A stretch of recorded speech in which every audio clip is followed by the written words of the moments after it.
I can't believe the time. 3:22 in the morning. I had a phone call at 3 o'clock in the morning. Hello, mate.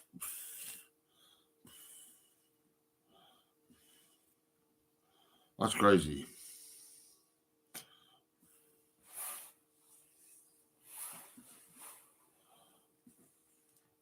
So now I'm awake.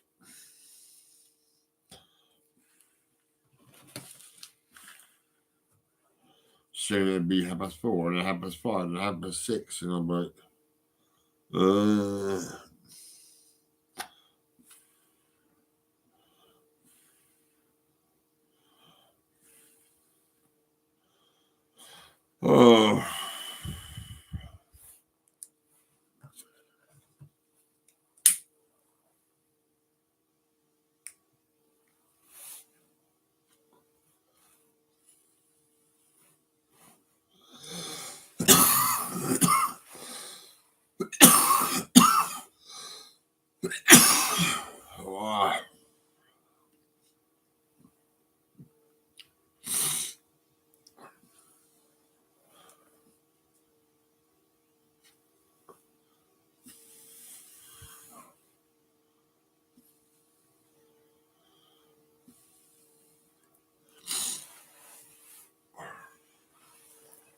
Wow. Wow.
It's Friday. Fucking hell.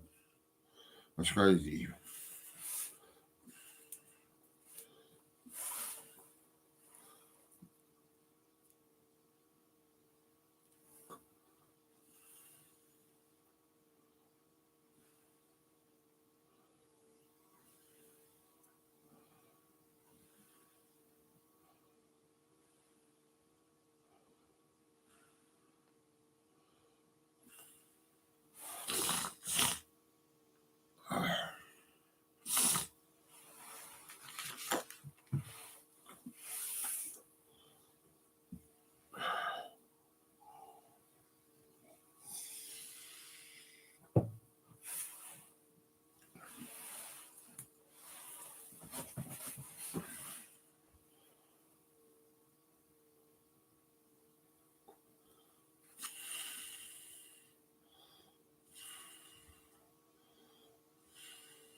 The 75th Cannes Film Festival that wrapped up with its annual closing ceremony. Swedish movie Triangle of Sadness bagged the prestigious Palme d'Or award, while Claire Denis, the stars at noon, shared the Grand Prix. Well deserved, according to this lot. She is a force in the very best way, and she's completely kind of singular. She's unlike anyone I've worked with before, and her set is unlike anything I've been on before. She feels like incredibly instinctive and is finding things out in the moment, which is both kind of terrifying at times, but amazing to be a part of. And you just kind of try and hang on and go with the ride. And yeah, she's one of a kind. Not in competition this year was Rowan Atkinson's new Netflix movie Man vs. Bee, presumably because it's not a film, so it was ineligible. And perhaps because it's about a man fighting a bee. On all 14 counts of dangerous driving, arson. Do you have anything to say before you're taken down? You see, there was this bee. Where are you? To exciting news from the Nostalgia Fans again. Whatever is back. The show is about middle-aged former pop stars that reunite for their fame. If you didn't live through the 90s or the early 2000s, you certainly have seen the videos and know the time quite well. I actually have a 13-year-old. Birdie's almost 14, and Birdie dresses like it's 1997. So everything's coming back. I only wish that was true about the economy and politics. Next, you're a fan. Well, listen up, because the Disney Juggernaut is continuing to dominate and excite us. Its new series Andor will be divided into 2 major parts, and it's apparently a prequel to Rogue One. Because man. for the show's first batch of episodes, giving us the series that's been billed as the Star Wars spy thriller.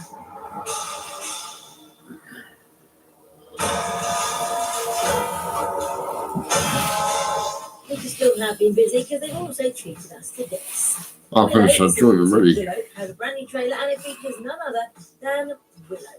The film was originally set up to try and replicate Star Wars' success, and now 34 years later, we get a whole entire series dedicated to Warwick Davis. Well, his Weasley character anyway.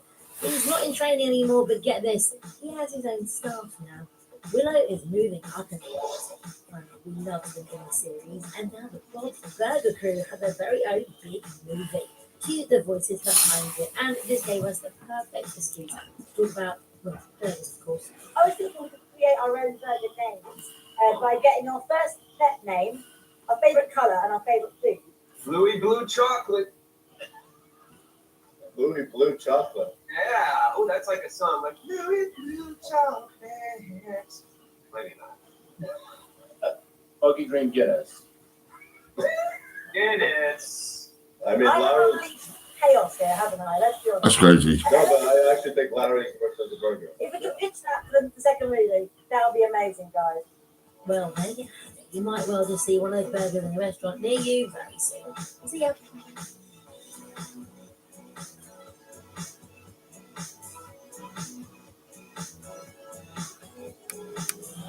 Oh man.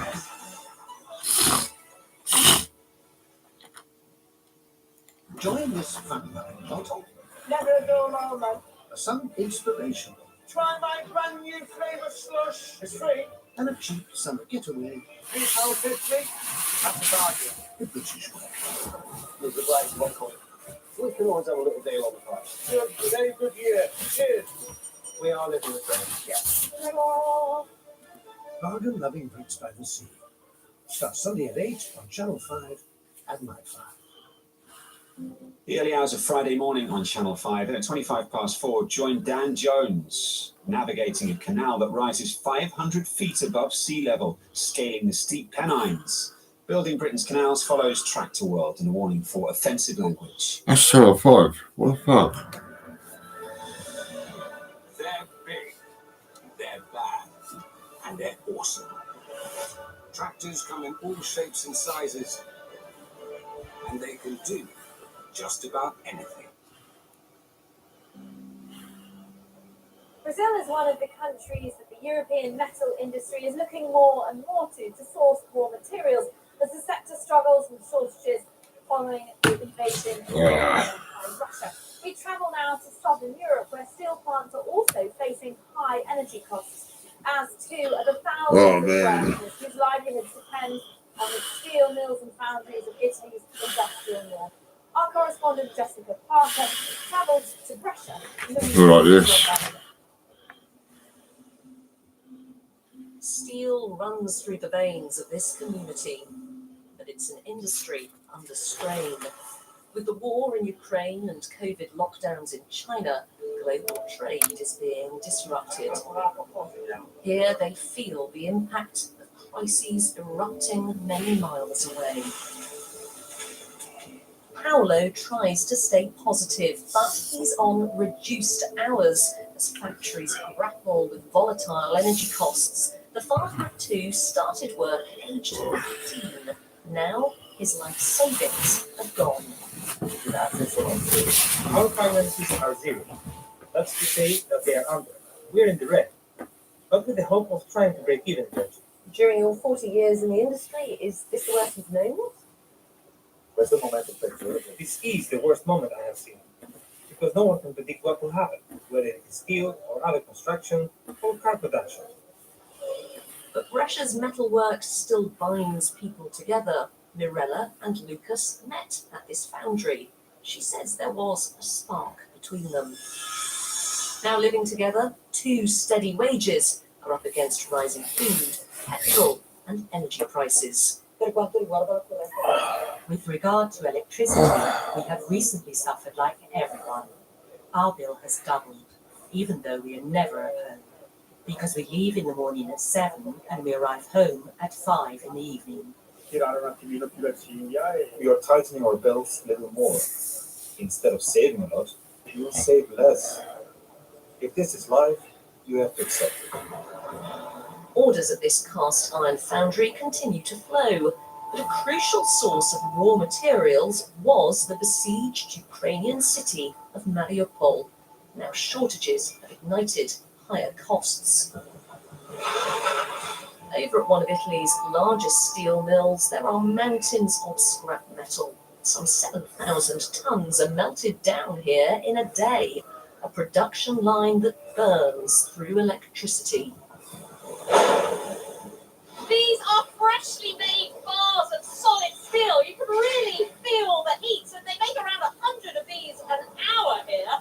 It's a hugely energy-intensive process, which means it's hugely expensive. Since last autumn, I'm told, energy prices have rocketed. Sometimes we have shut down in some hours. Did you say energy? We have tried to adapt to the situation. Of course, the main consequence is that our price of the finished product has risen a lot. And this is a problem for our clients, of course, because they still need to buy our product. So are you worried for the future? Of course, we are worried. Brescia's industrial history is written all over its landscape. This was once a bustling steel mill. The tens of thousands of jobs in the region still rely on a sector that just in the last 15 years has weathered the financial crash and coronavirus. Workers here, like many, do keep an anxious eye on shocks they may feel but can't control. Jollof rice cooked in a spicy, smoky tomato stew, is one of the most popular one-pot dishes in West Africa, loved by people across the region. But in Ghana, where rice, water, and fuel prices are rising, people are being hit hard. So household staples like jollof rice are becoming more expensive to make. Hans Maseko went to meet a caterer at a local market in Accra to find out more. Mark Impram owns a catering business. I met up with him at the market shopping for ingredients for one of his most popular dishes, jollof rice. How have the increase in prices affected you? I've got my good.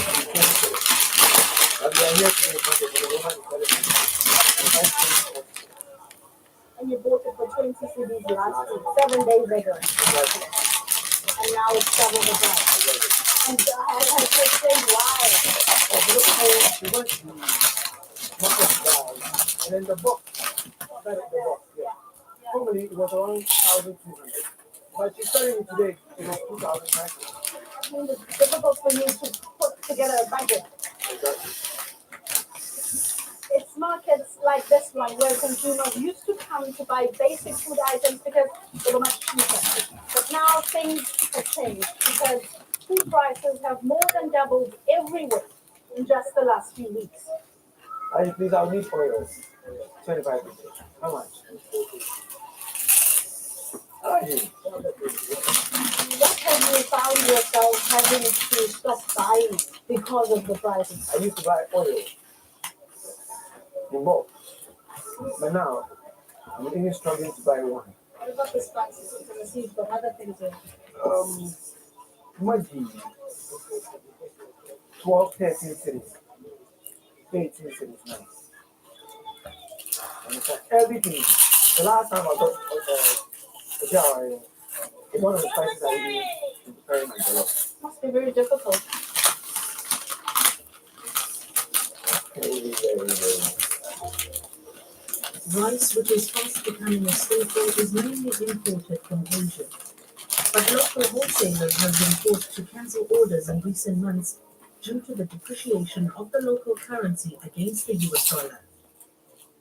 In the first quarter of this year, the CBD valued by 19% compared to just under 10% in 2018. In early April, Ghana's inflation shot up to its highest level since 2019. And one of the driving forces of that has been the cost of buying fuel. And that in turn has made transport even more expensive. The amount that we used to buy fuel is too much for us. So we are giving to the government to do the fuel so that it can help us. When fuel prices goes up, it actually affects everything. Sales, movement. Not only is we having to endure steep food prices, but the rising cost of essentials has also been seen in the price of drinking water, which has increased twice in 4 months, something water producers said was unavoidable. The increment is everywhere. And then whenever it's moving, water used to be around 14 cents for a pack. And then with relative pricing, it is now selling around 17, 18, 19 cents. So definitely, I can't actually say you go to the market every day. Mark is one of many Ghanaians who worry about their business and livelihood. The prices keep going up and up. As we heard from Nomsa Maseko, rice is increasingly expensive in poor countries like Thailand. That's because fertilizer prices have made it harder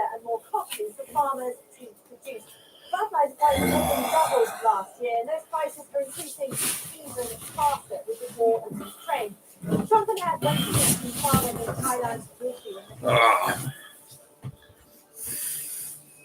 In fields sparkling with new monsoon rain, rice farmer Bunchuai Somsuk and her neighbours scatter the fertiliser, which should ensure her a good yield. Thai rice is renowned for its quality, and much of the crop here in Suphanburi, north of Bangkok, is exported, mainly to the Middle East and Africa. These rich alluvial soils make the central plains of Thailand one of the world's most productive rice-growing areas. These fields can grow 3 crops a year, quite literally feeding the world. But to do that, they need a lot of fertilizer, and at current astronomical prices, the business of rice farming here is barely viable. ไปเป็นเขาด้วยนะไปเอามาก่อนฉันจะจดทุกอย่าง Bunchuai showed me the notebook in which she keeps track of her debts. She still owes the equivalent of around £400 from last แล้วก็ year, มาค้าง18 and with global rice prices quite low and fertilizer still rising, she's even less likely to cover her costs after this year's harvest. 44,980 Everything that you spend. We followed Bunchuai to where she buys her chemicals.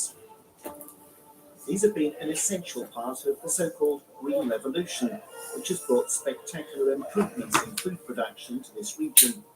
But they do come at a cost, both to the environment and especially now to the farmers' meagre budgets. ขึ้นมาเยอะเลยจากฉบับเดิม Really expensive. Last April, we sold 110 nitrogen formula at 550 baht. But this year, we are selling it at 3 times that price. And costs may go even higher.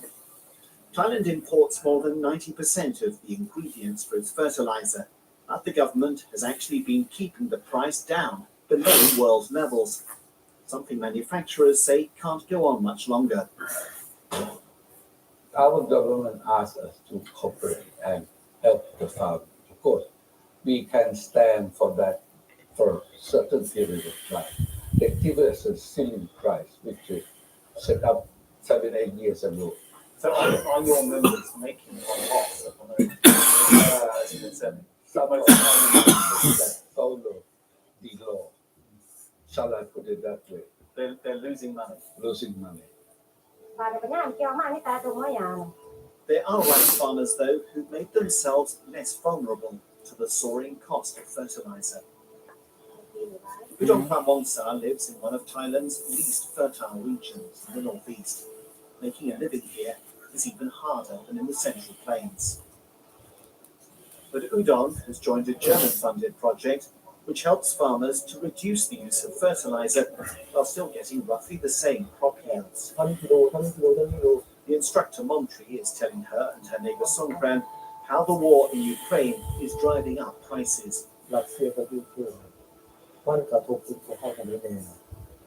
He also reminds them what combination of chemicals is most suitable for their soil and how best to apply it.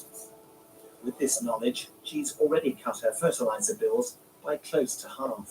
ตามความเชื่อนี่คือสืบทอดกันมา Our beliefs about fertilizer used to be passed on to us. If we saw other farmers using a certain formula, we just followed them. I didn't know that their soils and mine were different, that we could not use the same formula. I used to believe that the more fertilizer I added, the more produce I would get, and the more beautiful and greener the rice would be. Thailand's farmers have got into the habit of using far more fertilizer than they really need. But they do still need plenty to produce the surpluses that make up a large portion of the world's rice exports. If they're to keep on growing this vital crop, either fertilizer prices must come down or rice will have to go up. And that's a worrying prospect for the many countries that depend on this staple. Many of us are having to make tough choices as we find ways to cope with the fall in living standards. But for some people in New Zealand, the cost of living has become so prohibitive they're moving to nearby Australia. Shima Khalil has been finding out what's pushing locals to take such a drastic step. When the pay is not keeping up with the cost of living, I don't know how I'm going to be able to continue to work in this field and survive. Hannah loves her early childhood teaching job. She says the magic moments of the kids learning new things bring her joy and pride. And yet she feels undervalued. With a low wage and rising prices, it's been hard to make ends meet. I don't know that necessarily this role is something that I can continue for the rest of my life, at least not unless they were going to be paying increases. Which is fair, because all of the kind of essential items that you need to live are incredibly expensive. Inflation is the highest it's been in 30 years, partly because of the increase in the price of petrol. And while the New Zealand government has tried to introduce some short-term measures like subsidising fuel prices and cutting the cost of public transport in half, there's not much they can do about food. Fruit and vegetables have risen 18% in the past year. It's bad news for Hannah, who's a vegan. It's insane to see how much it's gone up. Cauliflowers, broccoli, these really basic vegetables that should be, accessible to people are no longer the case. New Zealand's capital, Wellington, has been ranked one of the world's least affordable cities for buying a house. The picture is also grim for renters, with a rise of 12% in the past year. To keep costs down, Hannah shares a house with others. They say with the current prices, none of them could ever contemplate owning a home.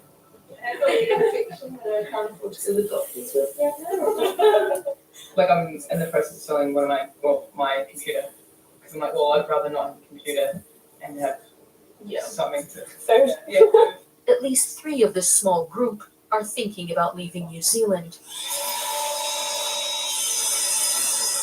Every year, tens of thousands of New Zealanders move abroad, and many choose Australia. It's a country where they have the right to live and to work.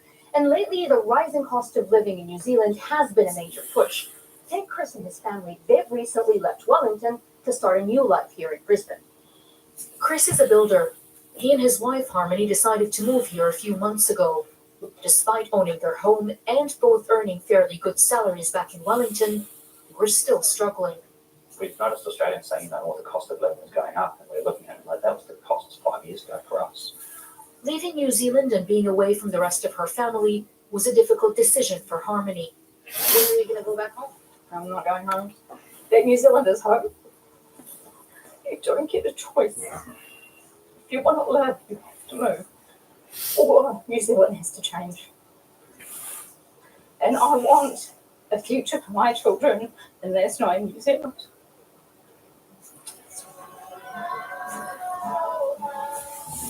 Hannah says she wants to put down fruits in New Zealand. Oh, yeah. Her financial situation, she just can't see how that will happen. New Zealand. Oh, really? As countries around the world contend with the economic impact of the pandemic and the war in Ukraine, I'm dead. and financial institutions will be faced with big decisions. But with such uncertainty and flux, the concern is that I'm gonna make a more latte. will be struggling to make ends meet in the coming months. For a cappuccino. I think I'll have a cappuccino.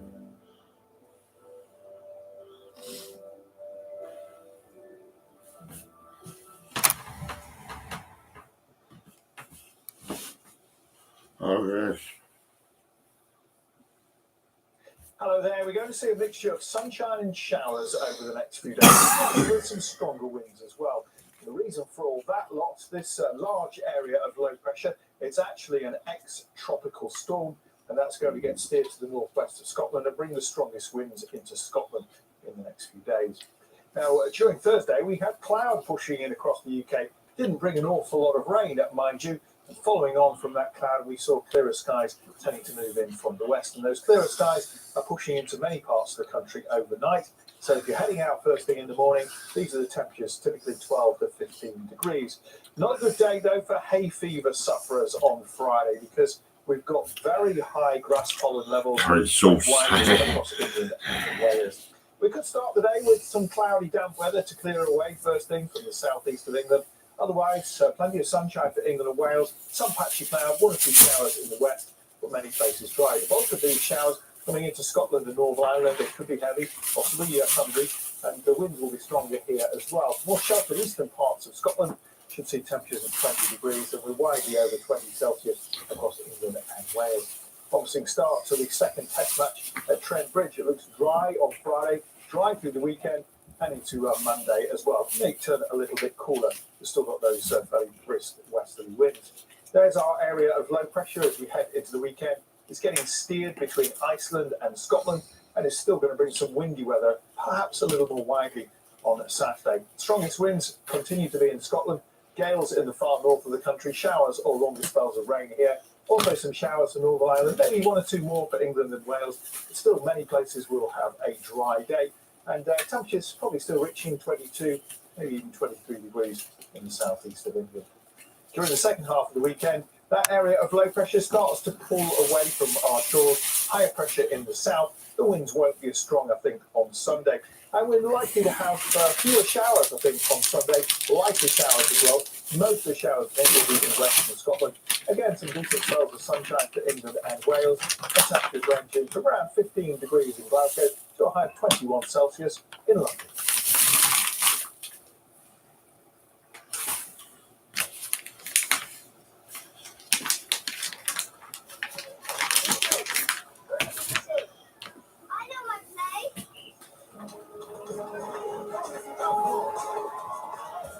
My place is with the greats. My place is breaking my own record.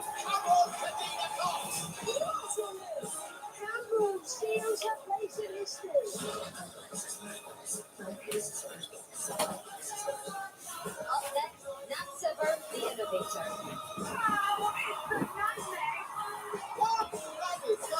She's everywhere! Our place is here.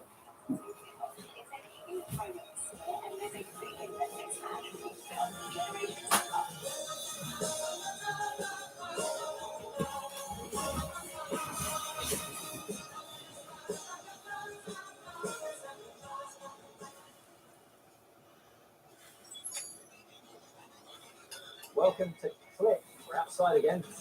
Sensors to track dangerous hotspots. The robots are operating like a swarm of bees would. They're not to be a cyborg. It won't be long before we're all living in the virtual universe. Spencer, where are you? It looks like I really shouldn't be having salt. We might be able to stop or even reverse the aging process. I've just sat here and control things with my brain. It's like technology telekinesis. The race is on to decarbonise aviation, cleaning up the stuff that comes out of Earth. AI is changing the world. Finding the parents in half an hour. Touchless coffee like cars. You can virtually fly on clothes. Continue for a spin. That's Click, Saturday and Sunday at 12:30 on the BBC News Channel. This programme asks plain questions with the help of the unrivaled range of BBC journalists right across the world and gathered here in this building. I'll also draw on my time reporting on global conflict, frontline experience that helps me know who to talk to and who to listen to, meaning our analysis is unbiased with absolutely no spin. Unspun World, tomorrow at 2:30 on the BBC News Channel.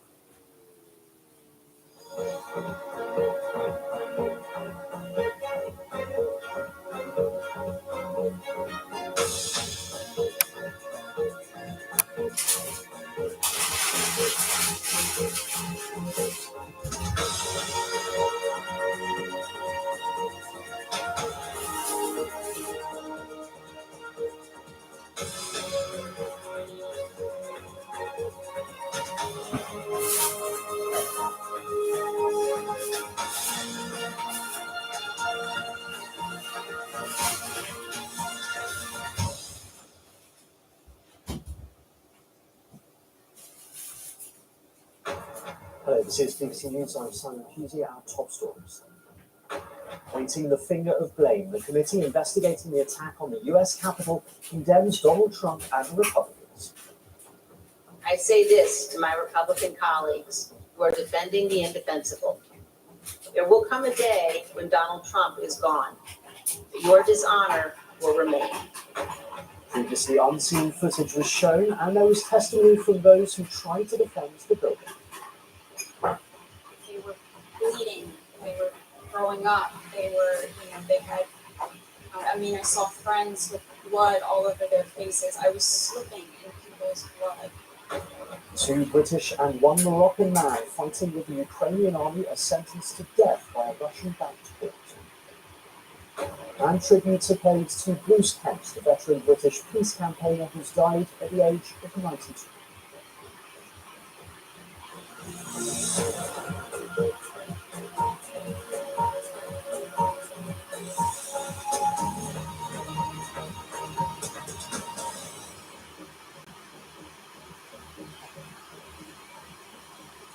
Hello and welcome to our viewers on PBS in America and around the globe. The Congressional Committee investigating the storming of the US Capitol last year has held its first public hearing on primetime television.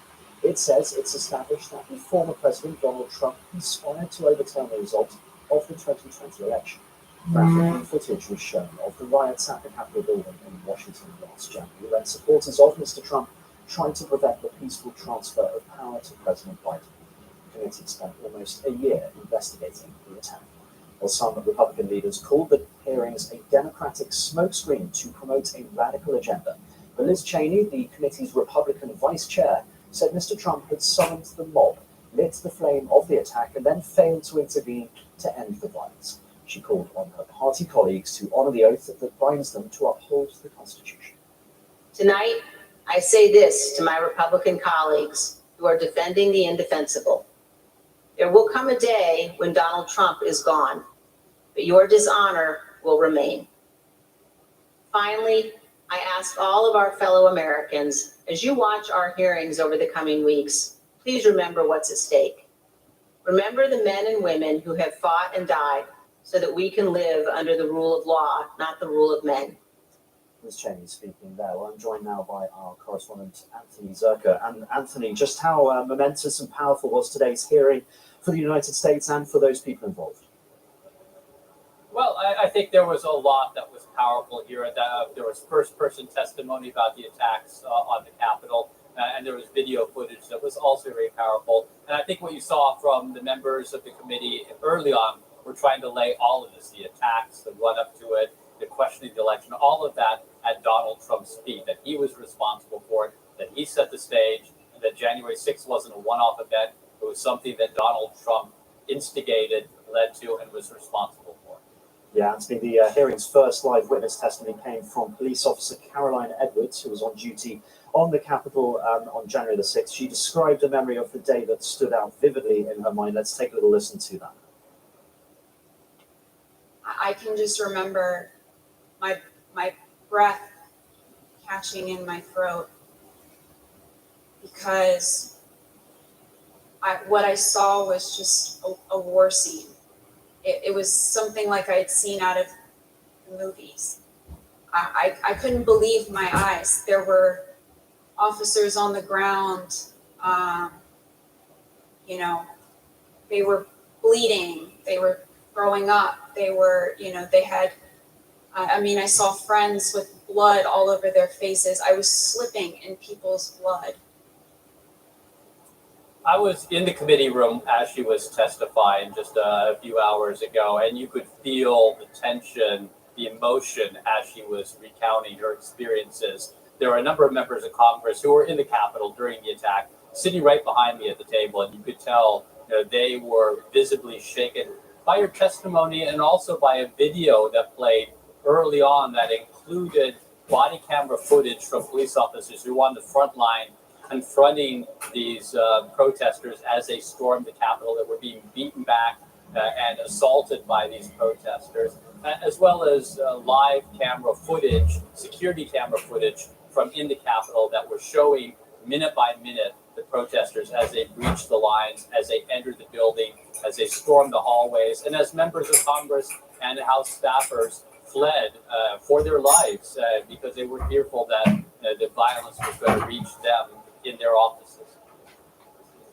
live there for us on Capitol Hill. Thank you very much. We can now speak to the US political analyst, Max Kepler in New York. Max, speaking to both Democrats and Republicans, what's been their reaction to today's hearing? Simon, the reaction from Democrats is that this really was a fantastic presentation. This blew away what we saw with the Russia investigation hearings, with impeachment hearings. This committee had teased this as a multimedia primetime event, and that did not disappoint. And then in terms of the content of what we saw, I spoke to Democratic strategist Jesse Ferguson. He had been on the Clinton campaign in 2016, and he said the committee showed the people exactly what the Republicans don't want you to see. And that was accounts from on the ground that day, and that's according to Jesse. That was that this MAGA, as he put it, a violent MAGA faction has taken over the Republican Party. So that's how Democrats are feeling about tonight. Republicans are feeling differently, and Republicans are calling this old news. They're saying this happened a year and a half ago. Let's talk about the price of petrol. Let's talk about inflation. Let's talk about Afghanistan. All these different issues that they say are happening under the Biden administration. That's what's impacting voters now, not this one-off event, according to them, that happened a year and a half ago. We heard from Caroline Edwards, who was on duty that day. How powerful and impactful were the witnesses who spoke today? Certainly powerful and impactful, and a lot of what we heard today and a lot of what we saw had been previously unreleased. And I was struck by the committee's using that phrasing. We're going to show you things that are previously unreleased. And that just goes to, again, how they were building this up as this multimedia event. Now, were Republicans watching tonight? I don't know about that. And then, of course, we got some big revelations. We heard that Ivanka Trump had agreed with Attorney General Bill Barr's perspective that the election was not stolen. We heard quotes that President Trump apparently said about in response to the chance of paying money. And then we heard, and this I think will make all the headlines tomorrow, that Republican lawmakers sought pardons around the 2020 events. And I did speak with a spokesperson for Congressman Perry, who was one of the lawmakers who was named, who apparently sought this pardon. And a spokesperson called this ludicrous and soulless. So they're going to be pushing back on those claims. It's played out across TV on a host of news channels. The Democrats will be hoping this helps them at the ballot box, right? Certainly, Simon. I mean, it reminds me of what people say about historical movies and books, that they're really about the present day, the day in which they were released, not about what they're depicting. And so I think tonight was as much about 2024 as about 2020. And I don't mean that in a negative way. And surely Republicans are going to be saying this was a political hearing. But really, I think if President Trump would not be running again, tonight's hearing might have looked a little bit different. For middle-of-the-road voters, do you think public opinion would have been swayed at all by what we heard? Because some really powerful accounts from really everyone involved, very well spoken, and some incredibly graphic footage. Certainly. I think the hardcore Trump supporters were not watching tonight. Middle-of-the-road voters, undecided voters, they're probably watching this, and certainly a lot of it was compelling, certainly more compelling than previous hearings that didn't have these sort of multimedia elements. So that will be interesting to follow the impact this has. And Simon, this isn't ending tonight. They have weeks of testimony. I think it came out tonight that former Vice President Pence's lawyer is going to be testifying, or at least was asked to testify at the next hearing. So this is going to be going on for quite a long time, and maybe that will work out for Democrats as 2024 approaches to have these hearings still going on. Everything's always played over and over again on social media. What's reaction been like that? Everyone's obviously on social media. It has been memified. It's on TikTok memified. There's this faction that I've noticed, Simon, of people on Twitter, the Obama folks, the Biden folks, the Clinton folks who are following this probably even closer than I am and closer than you are, who are tweeting away about this tonight. But what's interesting to me is that a lot has changed on these platforms, and these platforms have become somewhat siloed. And so I was looking up Trump folks who I used to follow their accounts during the Trump days. They're not even on these platforms anymore. So you really are getting sometimes a one-sided feed on these platforms. Yeah, it's been fascinating hearing so far, and many more to come. Max Kepler, thank you very much indeed. for your thoughts live there for us. For much more on this story, you can visit the BBC News website at bbc.com/news.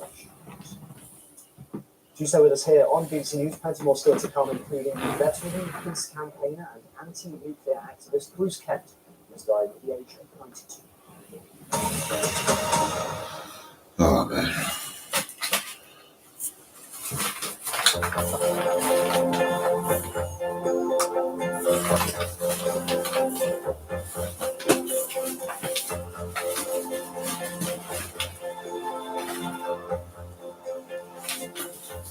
The day the British liberated the Falklands, and by tonight British troops had begun the task of disarming the enemy.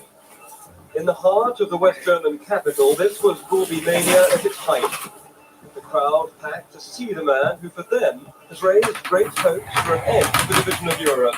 It happened as the Queen moved towards Horse Guards Parade for the start of Trooping the Colour. The Queen looks worried, but recovers quickly.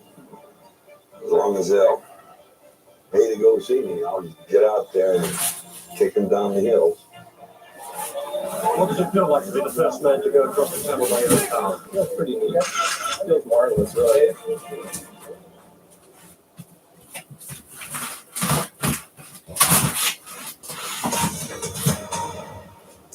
Welcome back to BBC News. A reminder of our latest headlines. The Congressional Committee investigating the attack on the US Capitol has pointed the finger of blame at Donald Trump. Previously unseen footage was shown, and there was testimony from those who tried to defend the building. We're staying with that now. David Graham is a staff writer at The Atlantic, where he's covered disinformation surrounding the event on Capitol Hill extensively. David, disinformation at the heart of this, and it was made clear today that this attack was directly a consequence of Donald Trump falsely claiming that the election was stolen. That's right. You had a lot of people who had been listening to him say even before the election that it would be stolen, and then saying for the from November until January 6th that it had been stolen, that there had been fraud. All of this wasn't true, but many of them believed it, and they went to Washington and they marched on the Capitol acting in that belief, as they told the committee to do. How many people still believe that's the case, right? Disinformation surrounding the events on January 6th continues today. That's right. You still have a large batch of Americans who believe the election was stolen or was tainted by fraud. And you have people who have incorrect beliefs about what happened on January 6th because of misinformation spread by Trump and his allies, starting even while the rioting was going on. Do you think that Liz Cheney, the former Republican, the Republican, of course, telling colleagues not to defend the indefensible would have had an impact with Republicans watching? Well, it's hard to know whether Republicans are even watching. I think it's part of the question. There's so much siloing that it's not clear that they're paying attention. And these sorts of appeals to conscience don't really seem to have made a lot of difference so far. But this is a different stage, and I thought Cheney's presentation was very convincing, so I guess we'll see. It's lost to chew over, of course, a lot of powerful content there. What was the biggest moment for you in the hearing today? I mean, there's some remarkable information. I thought a clip of Jared Kushner laughing off concerns from the White House counsel's office is interesting. But to me, the most powerful moment was a sort of 11-minute montage we saw of just the events during the riot, intercut with some moments inside the chamber and things Trump was saying. Even having watched these events live, having covered it since then, I found it a little bit unbelievable to see. I mean, it just seems so surreal that this happened. So surreal that people are still writing it off as a hoax or as a minor event, even at this stage. And do you think it will always stay as partisan as it is at the moment with Republicans against Democrats? Or do you think there are people who will watch what happened today and start to be convinced maybe the other way, or maybe start to believe a little bit more that it did happen? I can imagine this moving some minds. Unfortunately, I think opinions are so entrenched in this country that I can't imagine it moving them that much. I think we'll still end up with two heavily divided sides, even if it does sway some people. But in a closely divided country, maybe it only takes a little bit of shift to make a big difference. So I'll be curious to see what kind of shifts we see. You write a lot about misinformation and disinformation for The Atlantic. Has there been an event, really, that has summed up it more than this? Is there anything that you can remember that has culminated in an event like this? I don't think so. I mean, the fact that this is an event born out of misinformation and disinformation, and an event that spawned so much on its own, really makes it, I think, the sort of the ground zero for misinformation and disinformation election in American politics. It all collides right here on January 6th. And of course, some really powerful and impactful witnesses who spoke today, including the female police officer. Right. I mean, her testimony was really gripping. She talked about these moments, including being with Officer Brian Sicknick, who died shortly after the riot. It's an intense experience to listen through that. And just how significant is it that this has been played out across TV, across the United States? The Democrats seem to be obviously trying to make this as big a deal as possible, and you'd understand why. But do you think that will have a real impact to the ballot box? I think it's so hard to tell. Especially it's hard to tell because we see Fox News, which is, of course, the most popular cable news network and also the one that caters most to Trump voters among the major networks, wasn't carrying these events live. In fact, instead they were airing Tucker Carlson, who's been a major source of misinformation about January 6th and about the election. So I'll be curious to see if this gets through, having been on all the other networks and getting so much coverage. But I don't know whether those voters are going to pay attention and hear the messages and see those images or not. And of course, many more hearings to come. What are you sort of looking forward to most in terms of the next things? I think what I'm most curious to hear about is what we learn about what the president was doing himself on January 6th, and also what we learn about the attempts to sort of steal the election before January 6th. This was a culmination of a real effort by Trump to subvert vote counting at the state level and subvert vote counting in the Electoral College. So we have a sort of broad sense of the outline, but we still don't know all of the details about how he did that, and how involved he was and what he understood about the illegality of any of those acts. Both going live for thank you very much for joining us today on your thoughts. Thank you. Now, the British Foreign Secretary Liz Truss will speak to her Ukrainian counterpart later to discuss the case of two British men sentenced to death after they were captured by Russian forces while fighting in Ukraine. Proxy court in the rebel-held area of Donetsk found Aiden Asin and Sean Pinner guilty of being mercenaries. They plan to appeal against the sentence and the verdict of it. For fighting as soldiers in Ukraine's military. After a short trial in Russian-held territory, Aiden Aslin and Sean Pinner have been told they face the death penalty. If you're watching this, it means that we surrendered. This was Aiden Aslin's last message to family and friends before he was captured. Ran out of ammunition.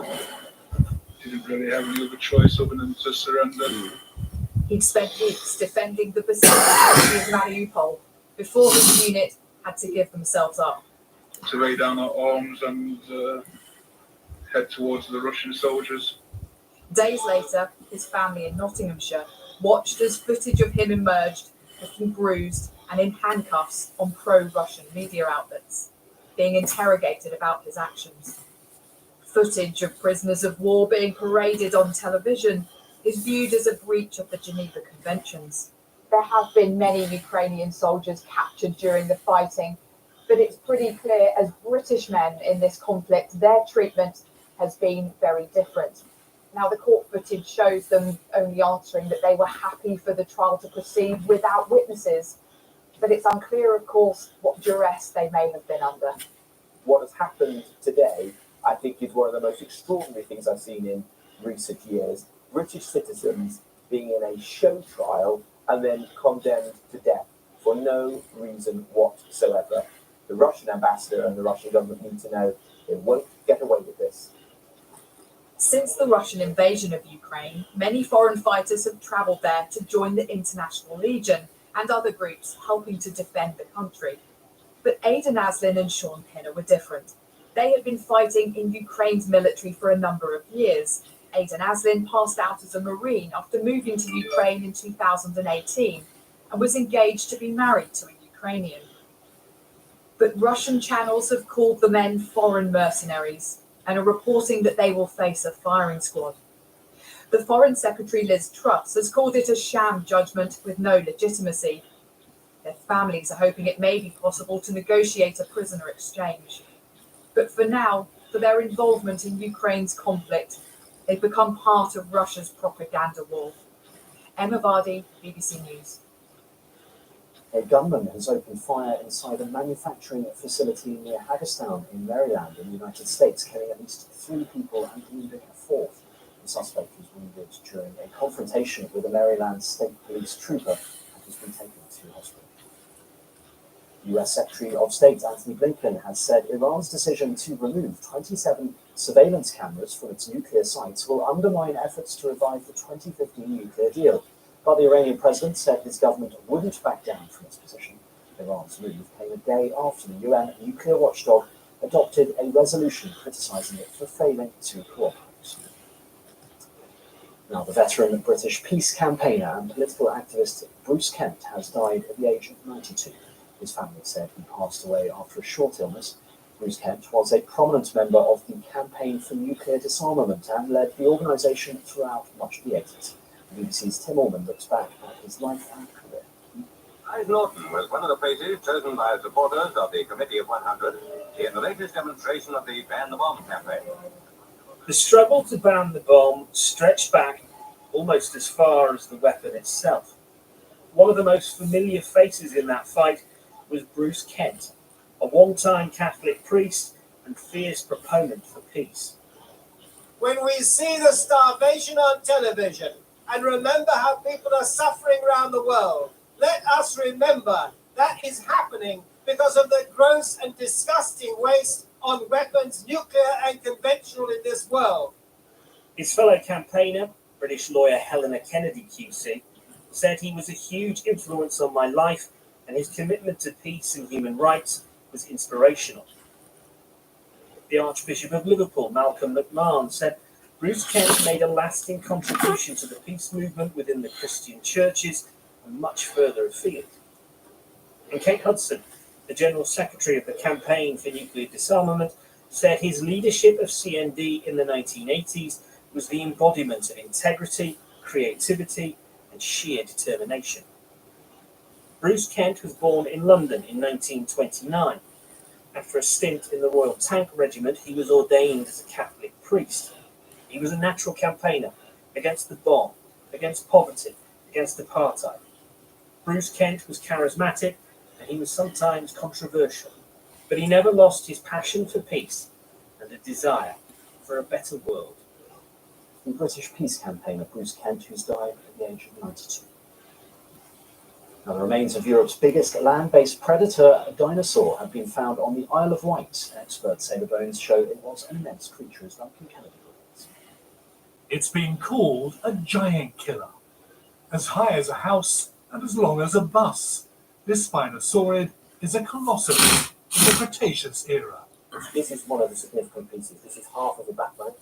Its remains are now at the island's Dinosaur Museum, where experts say it was a fearsome creature. You won't want to go near it. They have incredibly large teeth and a lot of them in a very long skull. I mean, these things have got big fishing hooks on their thumbnails, so it's not the sort of thing you'd want to bump into. The Spinosaurid is 120 million years old, twice the age of a T-Rex. Bones were found on the west side of the island, coastline rich in dino discoveries. Well, at the bottom here, we've got these red ancient soils. But never one quite like this. Well, it's a tremendous find. It's something that was totally unexpected. Just some bones falling out of the cliff. We've actually, with these fragments, been able to piece together the biggest meat-eating terrestrial dinosaur in Europe. It's absolutely amazing. Experts from the universities of Portsmouth and Southampton say they hope to discover more remains to complete the story of a creature that roamed and ruled its ancient domain. Duncan Kennedy, BBC News, on the Isle of Wight. Now, Prince William has been out on the streets of London selling copies of The Big Issue, a magazine to raise money for the homeless. The Prince's attempt at going undercover to help the homeless didn't last long, though, before he was spotted, which is how the story got out. Here's Sarah Cameron. At the weekend, he was with his family on the balcony of the palace he will one day call home. Yesterday, Prince William was in Westminster selling The Big Issue, which for 3 decades has helped homeless people off the streets. When this retired police officer explained he had no change, Prince William whipped out the card machine. And there was help too for Brian Gilmore, who asked whether William could put him in touch with the Prince's Trust, and he did. I have to give it to him. I think he's a great prince, literally. I have to say he's the people's prince. To be out here first hand on the streets, dealing with people, and me, I'm an ex-offender trying to help me out. Do you know what I mean? Like, that's big, that's rare, and yeah, he's the people's prince as far as I'm concerned. You don't want any of my recipes. It's not the first time Prince William has volunteered his time to help the homeless. He's been visiting this charity, The Passage, for years, a connection forged with his mother Diana, who brought him and Harry here as children to show them, she said, life beyond the palace rules. The Big Issue hasn't commented, neither has Kensington Palace, though happy to let the pictures do the talking. Sarah Campbell, BBC News. Well, that's just about it from us for now. Thanks a lot for watching. Do stay tuned though, right here to BBC.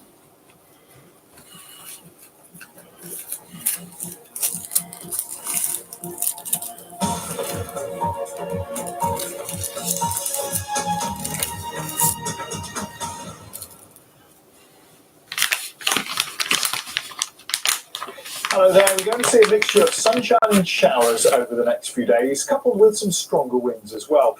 And the reason for all that lot, this large area of low pressure, it's actually an ex-tropical storm, and that's going to get steered to the northwest of Scotland and bring the strongest winds into Scotland in the next few days.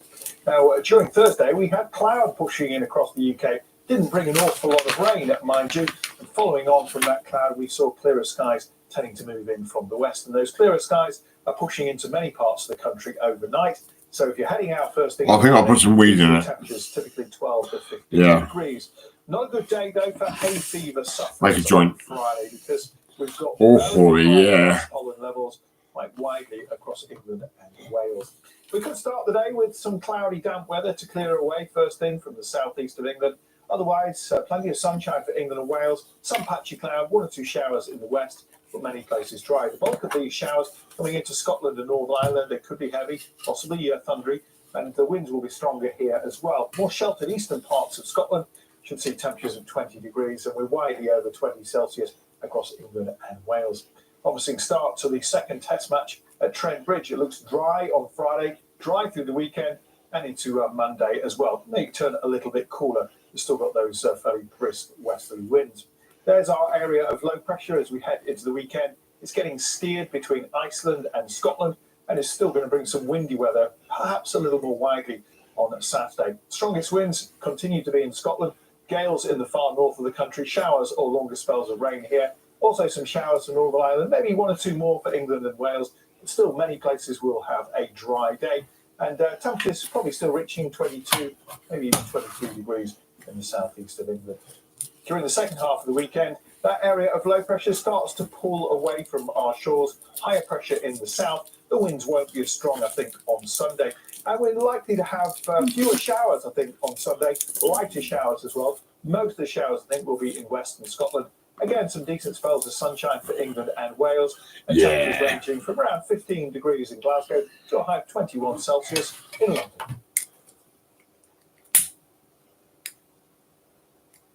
TerraCycle says it recycles plastics others won't. We recycle hard to recycle materials and many things in between. But how much actually gets recycled? And is the company everything it aspires to be? It all depends on how diligent TerraCycle are in vetting their recycling. Recycling. Where does my rubbish go? Watch on BBC iPlayer. Never miss a story. Get their headlines as they happen.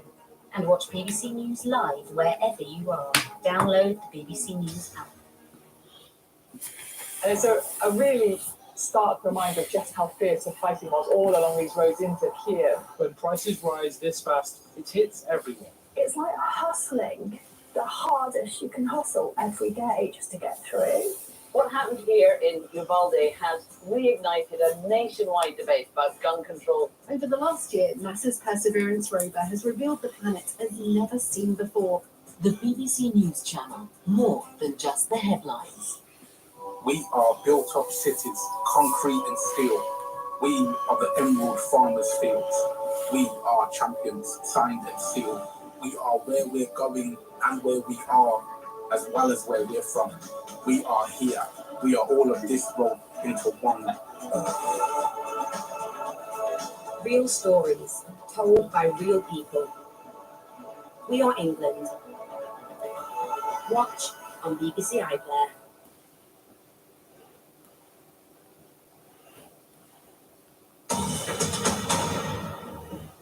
Hello, this is BBC News, the latest headlines. The Vice Chairman of a congressional panel investigating the 2021 attack on the US Capitol has squarely blamed the former President Donald Trump for the attack.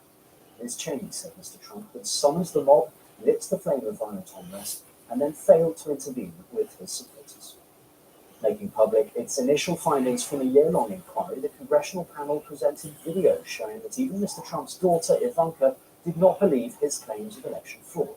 The former president has previously dismissed the panel, saying its investigation amounted to a witch hunt. And graphic new footage was shown of the riots that took place at the Capitol building in Washington in January last year, when supporters of Donald Trump tried to prevent the peaceful transfer of power to President Biden. The Congressional Committee has spent almost a year investigating the attack.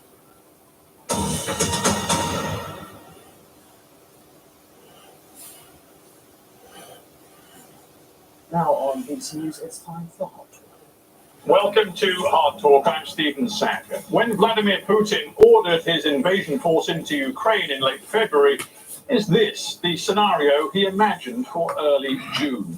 A brutal war of attrition in the Donbass, a defiant Ukrainian government deploying more heavy weapons from Western allies, Russian losses mounting, a punishing sanctions regime on Moscow, and more NATO expansion in the offing. For my guest in an exclusive interview is Russia's ambassador to the United Nations, Vasily Nebenza. Where does Russia go from here?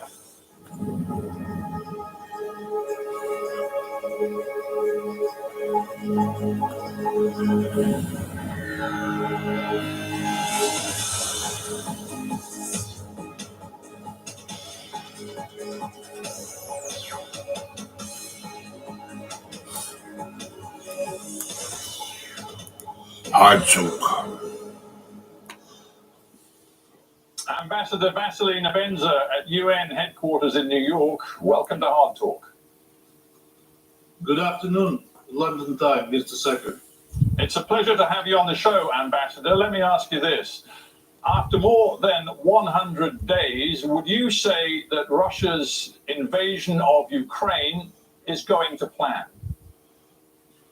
Well, I think it is progressing. Nobody promised to deliver it in 3 or 7 days, as some pundits are saying now, that the Russian special military operation stalled and it is not progressing at the pace that was initially envisaged. But the progress is being made. That's clear. One of the reasons of the so-called slow pace is that we are not targeting. We are not targeting civilian infrastructure and areas deliberately. We're only hitting military targets, and it takes time. We're not doing carpet bombing or anything else like that. But the progress is there. That's for sure. Ambassador, I have to say you're the most senior Russian official whom I've heard say that the initial operation stalled, that the operation is going slow. Is that your recognition that the initial plan to seize Kyiv and to install a new pro-Moscow government, that entirely failed? I'm not aware of these plans. The progress that you are, or the lack of progress that you're referring to, it's in the eye of the beholder. And I think that according to what our military are saying, the plan is developing according to the military plans that were initially envisaged. Of course, with minor tactical changes, because you cannot predict whatever happens on the front line. But the plan is moving. I don't think that anybody in the Russian leadership was ever announcing the plans to take Kyiv and install what we call a puppet government there. Why can't you level with the Russian people about the scale of Russia's military losses? What do you mean I can't level it with the Russian people? Well, I don't mean you personally, but I mean the Russian government as a whole. They haven't issued any official figure for the number of Russian soldiers killed since the middle of March, when the figure was something over 1,300 men. Neither have the Ukrainian side. Has the Ukrainian side, and it's customary in the time of a conflict not to disclose military losses, and of course, Ukrainian side is trying to portray it as heavy losses by the Russian side, try to exaggerate them and to diminish their own. And for a long time, they were able to hide from the West and from their own public heavy losses that the Ukrainian side is suffering. Recently, Zelensky admitted that the losses are heavy and the situation in Donbass is that's the point, Ambassador. President Zelensky very recently said that the Ukrainians are losing up to 100 men a day in the very brutal fight in and around Severodonetsk and in the Donbass. You, according to the Ukrainian figures, have lost 30,000 or more personnel in this war. We can't verify that figure. The US, using all of its different intelligence sources, believe you have lost more than 15,000 men. And I don't need to remind you that in the entire decade of your war in Afghanistan, you lost just under 15,000 men. So I put it to you, the scale of your losses in the last 100 days has been staggering and would shock the Russian people if they knew. Neither can I verify those figures.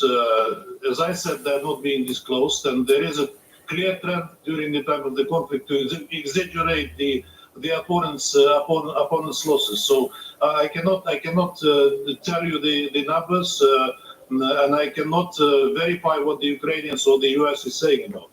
You talk of military progress. It is clear that after more than 100 days, your forces are essentially locked in a stalemate war of attrition in the Donbass. You haven't yet taken Severodonetsk.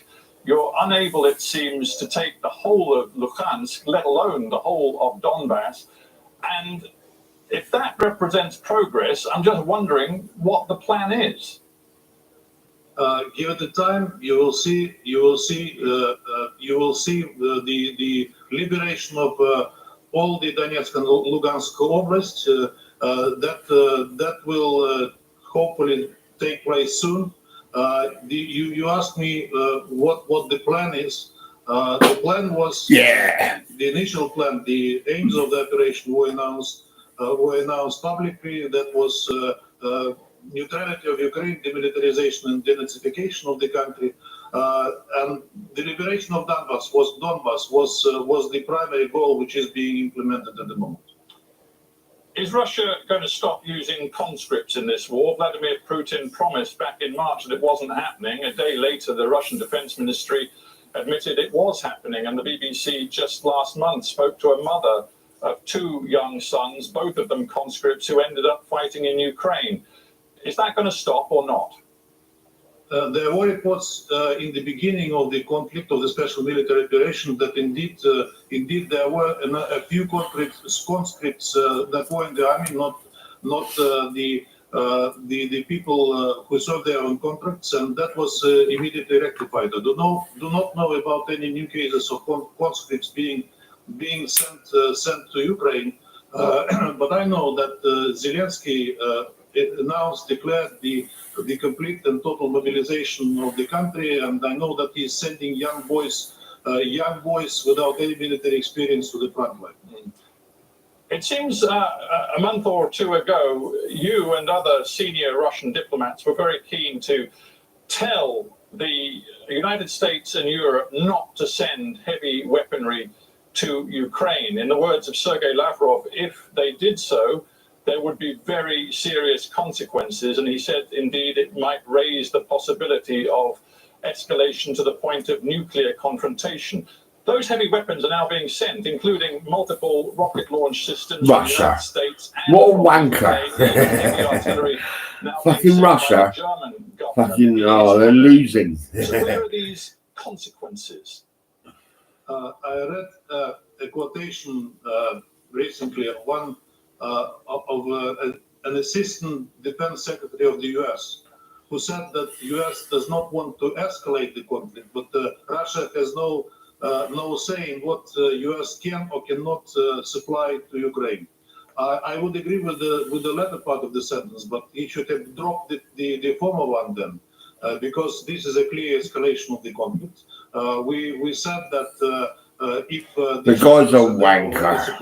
are being continued to be supplied, then it will make us to adopt a decision to move Ukrainian forces as far from where they cannot reach the territory either of Russia or Donbass. So this is a clear escalation. We know that these weapons, these arms that are being supplied to Ukraine are being used now in shelling Donbass, residential areas with no military objects there.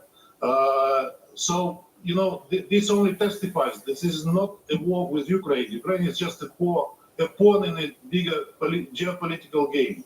This is a proxy war of the West with Russia. But when you talk of severe consequences and escalation, you're bluffing, Mr. Ambassador, aren't you? Because what we see on the ground is he's a wanker, that's why. Ukraine that is struggling to take any new territory at all. So these. Oh, but he's a dirty old man in Russia.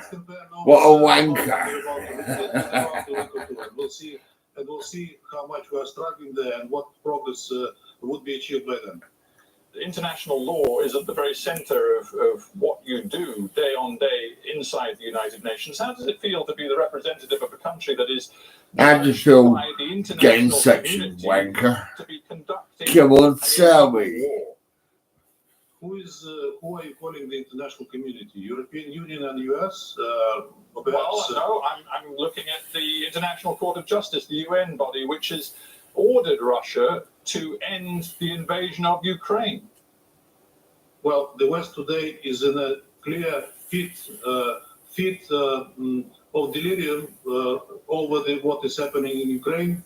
It does not analyze what led to the situation that we are witnessing now, and the decision by the International Court of Justice on temporary measures was definitely decided by political considerations, not by the right. So you dismiss multilateral institutions like the International Court of Justice as biased against you.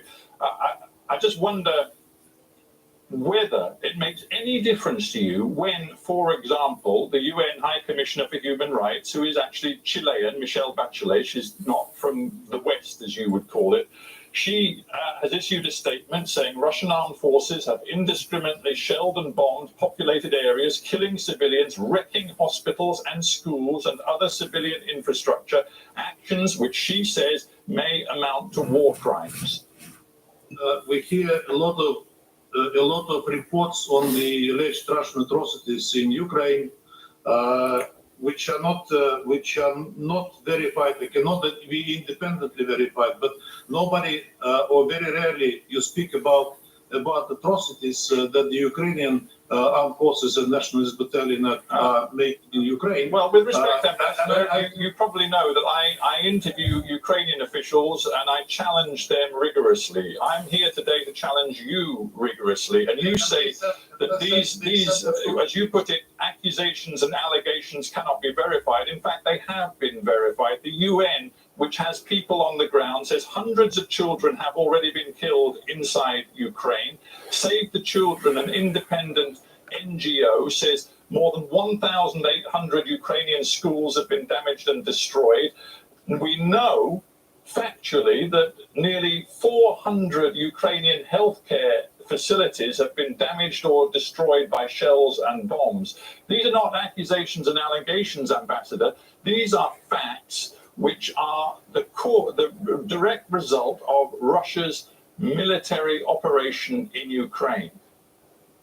I have a question to you, perhaps a rhetoric one. You don't have a single doubt that this is not being done by Russian forces only. You do not assume that could have been done by the Ukrainian forces, who from day one deployed their units, including heavy armor and artillery, around residential areas and communal buildings like schools, kindergartens, medical facilities. They continue to do it now in Nikolaev, Kramatorsk, Slavyansk, and Odessa. They shell their own residential areas, and to that there are evidence and testimony from the prisoners of war from the Ukrainian army. You've been saying for many weeks now, Ambassador, that the devastation of cities like Mariupol is the result of Ukraine. The ambassador's a masturbator. And its own buildings. Yeah, he is. He's a wanker. A wanker. To judge for themselves whether that claim has any credibility. I just wonder whether you believe that the Ukrainians are raping their own women and children as well, because the UN has now catalogued at least a dozen cases where Russian forces and their associates have committed egregious sexual crimes against Ukrainian civilians.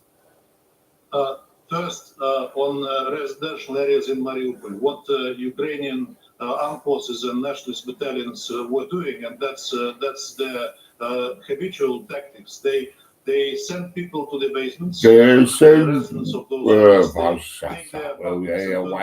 firing positions from Fucking hell. where they fire from the Russian troops, and calling for the return fire.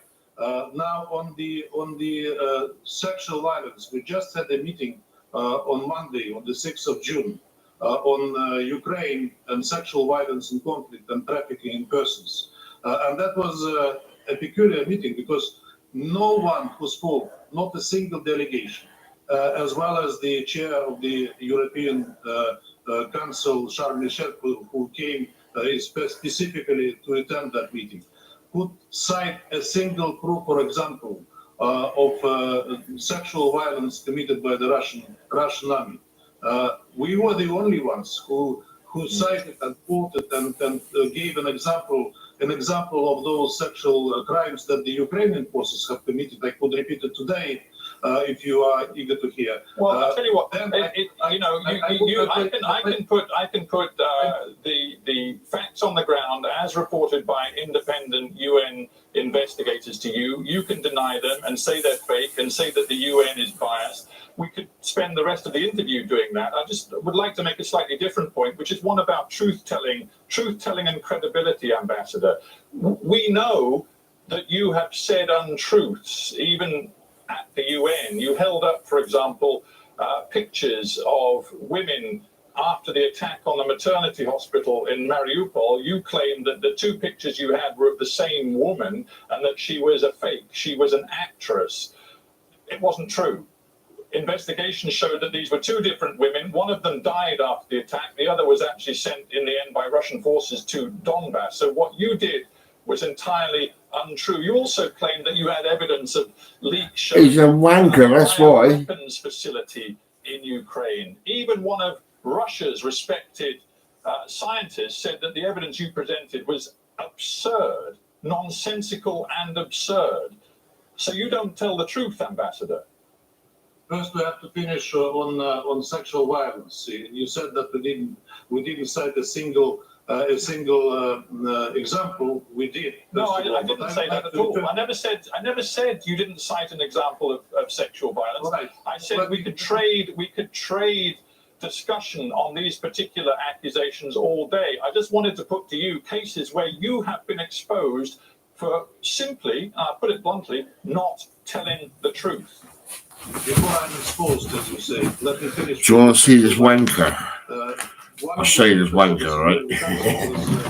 Was the representative Secretary General on sexual violence and conflict, Camilla Patton, who said that she had reports, obviously from the Ukrainian side, on 124 cases of alleged sexual violence committed by the troops, which were not verified and cannot be verified at the moment. That's point one. Secondly, do you know the story of the Ukrainian ombudsman Lyudmila Denisova, who was fired by the Ukrainian parliament because the lies that she was spreading, I think you made your point that you don't accept the veracity of the allegations about sexual violence. We're going to have to move the interview on, or else we're going to run out of time to get through some very important matters.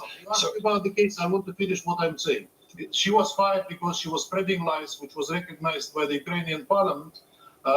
It was more than enough even for them. And as recent as yesterday, she gave an interview where she said, when she spoke with the Italians on that issue, she said she overdid her job because she wanted to attract attention to Ukraine, thus confirming that she was lying, and that's it. One, we're going to move on. Why have hundreds of thousands of Ukrainian civilians from occupied areas, now occupied by Russian forces. Why have they been sent to filtration camps, then either into the previously occupied parts of the Donbass or into Russia itself? Why is that happening, including hundreds of thousands of children?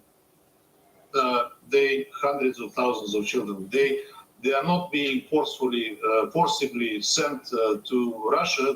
That's the choice of their own. When the people wanted to be evacuated from areas of fighting, we provided humanitarian corridors, and we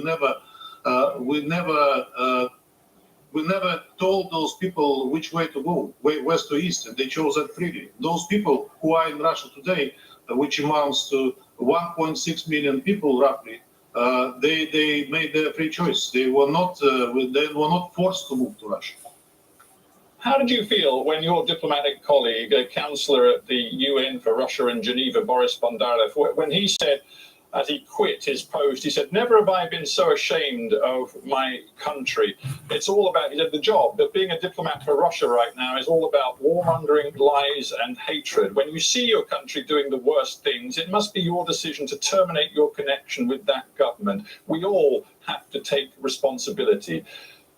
Are you prepared to take responsibility? Are you calling on me to do the same thing? I'm just wondering. I'm wondering whether that struck a chord with you, Ambassador.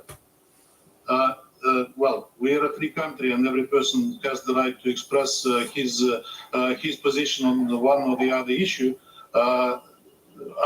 If I am ashamed of something, I'm ashamed of the Kyiv authorities for 8 years lied to the world about what's happening in Ukraine, about what's happening in Donbass, and the free world was happily buying the lies from the Ukrainian regime. If I regret about something, I do regret that the Kyiv authorities have not opted to faithfully fulfill Minsk agreements, which would be a minor evil for them compared to what they're experiencing now. I wonder whether the bankrupt Ukrainian regime is not biting their elbows, that they have not implemented what would have prevented what is happening today. Did you also regret the fact, as a senior Russian diplomat, that the international community now sees Russia using food, to quote the president of the EU Council, Charles Michel, at the UN, using food as, quote, a stealth weapon by refusing to export much of your grain into the world market, and by certainly stopping and thwarting Ukraine's efforts to export its grain supplies, millions and millions of tons of wheat? We are not refusing to export our grain to the world market, but there are obstacles that should be overcome to do it. Indeed, grain and fertilizers are not under sanctions, but there are investors, their insurance, the financing operations to pay for that grain are. So first, before we export anything, those things have to be lifted. Did you see that, boy? Made. Then on the Ukrainian grain, we said long time that it is not our fault that the coastal waters near Odessa and other ports in the south of Ukraine were mined by the Ukrainians. If they do demine it, and if we are ready to provide safe passage for their vessels to go and to export their grain. As recent as today, Minister Lavrov, who was in Turkey for the talks with the Turkish officials, in particular on that issue, said that we are ready to lift whatever obstacles for the export of Ukrainian grain, and that we will not use it as a sorry to interrupt, Ambassador. We're almost out of time. Sorry to interrupt. We're almost out of time. An important final question for you as the UN ambassador for Russia. Do you worry about Russia's diplomatic isolation and economic isolation right now? If we look at what has happened, you only have the active support for your military invasion of Ukraine from Belarus, North Korea, Syria, and Eritrea, 4 dictatorships. Even China, which is supposed to be your friend, says that Ukraine's territorial integrity and sovereignty must be respected. You're out of friends. I do not think the assessment is right. I'm not sure that your attempts to isolate Russia succeeded.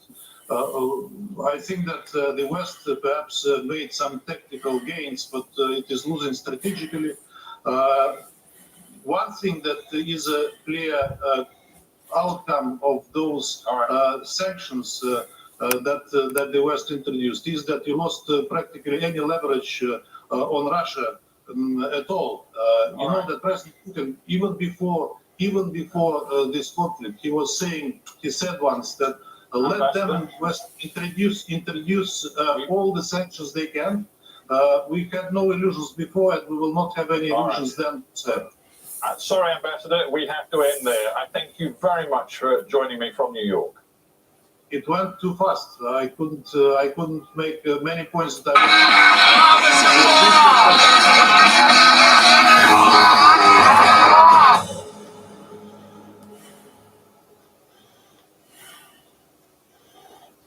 Hello there. We're going to see a mixture of sunshine and showers over the next few days, coupled with some stronger winds as well. And the reason for all that lot, this large area of low pressure, it's actually an ex-tropical storm, and that's going to get steered to the northwest of Scotland and bring the strongest winds into Scotland in the next few days. Now, during Thursday, we had cloud pushing in across the UK. Didn't bring an awful lot of rain, mind you, and following on from that cloud, we saw clearer skies tending to move in from the west, and those clearer skies are pushing into many parts of the country overnight. So if you're heading out first thing in the morning, these are the temperatures, typically 12 to 15 degrees. Not a good day, though, for hay fever sufferers on Friday, because we've got very high grass pollen levels quite widely across England and Wales. We could start the day with some cloudy, damp weather to clear away first thing from the southeast of England. Otherwise, plenty of sunshine for England and Wales, some patchy cloud, one or two showers in the west, but many places dry. The bulk of these showers coming into Scotland and Northern Ireland, they could be heavy, possibly thundery, and the winds will be stronger here as well. More sheltered eastern parts of Scotland should see temperatures of 20 degrees, and we're widely over 20 Celsius across England and Wales. Promising start to the second test match at Trent Bridge. It looks dry on Friday, dry through the weekend, and into Monday as well. May turn a little bit cooler. We've still got those fairly brisk westerly winds. There's our area of low pressure as we head into the weekend. It's getting steered between Iceland and Scotland, and is still going to bring some windy weather, perhaps a little more widely on Saturday. Strongest winds continue to be in Scotland, gales in the far north of the country, showers or longer spells of rain here. Also some showers for Northern Ireland, maybe one or two more for England and Wales, but still many places will have a dry day. And temperatures probably still reaching 22, maybe even 23 degrees in the southeast of England. During the second half of the weekend, that area of low pressure starts to pull away from our shores, higher pressure in the south. The winds won't be as strong, I think, on Sunday. And we're likely to have fewer showers, I think, on Sunday, lighter showers as well. Most of the showers, I think, will be in western Scotland. Again, some decent spells of sunshine for England and Wales, and temperatures ranging from around 15 degrees in Glasgow to a high of 21 Celsius in London.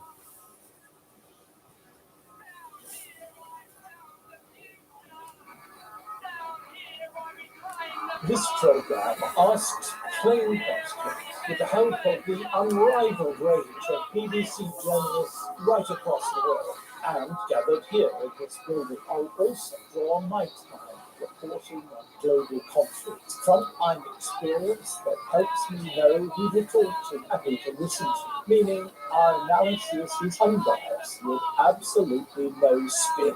On Spiny World, Saturday at 2:30 on the BBC News Channel. I want to talk to you about the politics of this. Did she not think she was going to get that question? It's important to remember that this is a negotiation.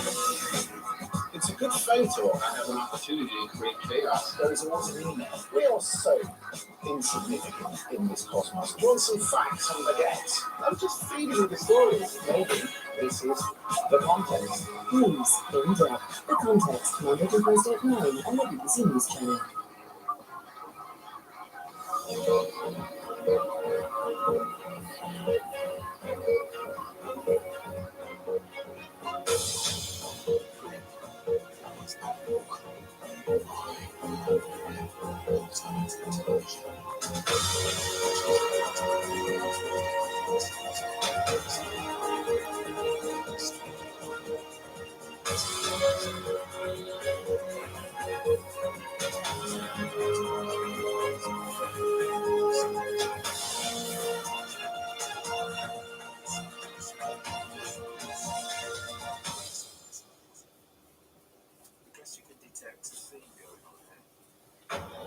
Hello, this is BBC News. I'm Ben Boulos with the latest headlines for viewers in the UK and around the world. Pointing the finger of blame, the committee investigating the attack on the US Capitol condemns Donald Trump and the Republicans. I say this to my Republican colleagues who are defending the indefensible. There will come a day when Donald Trump is gone, but your dishonor will remain. Previously, unseen footage was shown, and there was testimony from those who tried to defend the building. They were bleeding. They were throwing up. They were, they had, I saw friends with blood all over their faces. I was slipping in people's blood. In other news, the UK's Foreign Secretary will talk to her Ukrainian counterpart about 2 British men sentenced to death by a Russian-backed court. And heading to the High Court, lawyers try to stop a controversial scheme that will send asylum seekers from Britain to Rwanda.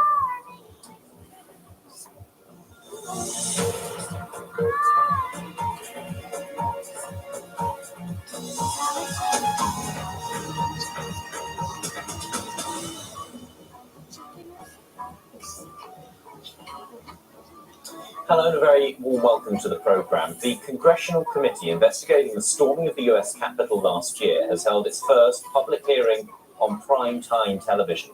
It said it's established that the former President, Donald Trump, conspired to overturn the result of the 2020 election. Graphic new footage was shown of the riots at the Capitol building in Washington last January, when supporters of Mr. Trump tried to prevent the peaceful transfer of power to President Biden. The committee spent almost a year investigating the attack. Some Republican leaders called the hearings a Democratic smokescreen to promote a, quote, radical agenda. But Liz Cheney, the committee's Republican vice chair, said Mr. Trump had summoned the mob, lit the flame of the attack, and then failed to intervene to end the violence. She called on her party colleagues to honour the oath that binds them to uphold the Constitution. Tonight, I say this to my Republican colleagues who are defending the indefensible. There will come a day when Donald Trump is gone, but your dishonor will remain. Finally, I ask all of our fellow Americans, as you watch our hearings over the coming weeks, please remember what's at stake. Remember the men and women who have fought and died so that we can live under the rule of law, not the rule of men.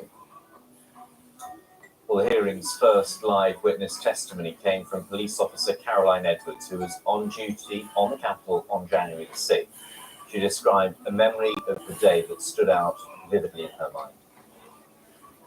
I can just remember my breath catching in my throat because what I saw was just a war scene. It was something like I'd seen out of movies. I couldn't believe my eyes. There were officers on the ground, they were bleeding, they were throwing up, they were, they had, I saw friends with blood all over their faces. I was slipping in people's blood. We can speak now to Robert Wright, who's an author, former US Secretary of Labour and currently Professor of Public Policy at the University of California at Berkeley. Very well welcome to the programme. There was some very moving testimony. There was some very graphic footage that was shown. What stood out most for you of what we've seen so far? Undoubtedly, Liz Cheney's opening remarks. Liz Cheney, remember, was the number 3 ranking Republican in the House of Representatives until she was yanked out of that role by the current Republican Party that simply thought that she was disloyal to Donald Trump. But she, being a Republican and being the daughter of the former Vice President Dick Cheney, has a great deal of public legitimacy.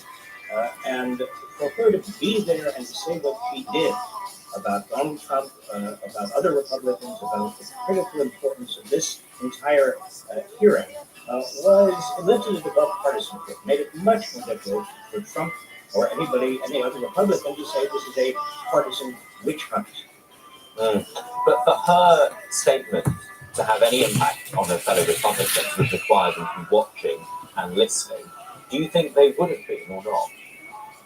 I think many of them were watching and listening, but the real question is how many Americans who believed or who continue to believe the big lie that the election was stolen from Donald Trump, how many of them were watching and listening? How many of them were persuaded? I don't think very many. Fox News, for example, didn't even carry the hearings. So America is really divided now. I was very moved by the chairman of the hearings reference to the Civil War. And because it is, in a way, a kind of civil war right now. We're dealing with the most serious breach of the Constitution since the Civil War of 1861, 1862.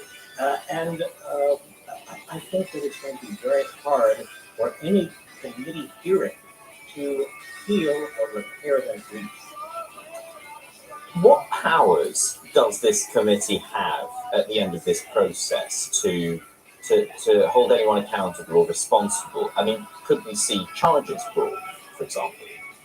Well, there could be charges referred to the Justice Department, but the real question is whether Attorney General Merrick Garland, the current Attorney General, is working on this case. There does seem to be indication he's working in this direction. He's already brought hundreds of people who were involved in the assault on the Capitol to either indicted them, or they've been through criminal proceedings, or they are in jail.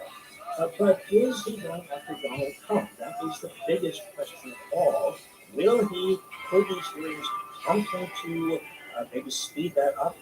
Once, assuming that Donald Trump is going to want to run again for president, and it does seem like he will, once he declares that he is in the running, it's going to be much, much more difficult for the Attorney General to bring charges against him, because then it looks like really a partisan plot. Many people are drawing comparisons between this congressional investigation and Watergate in the 1970s. Is this bigger than that? Is that comparison fair one?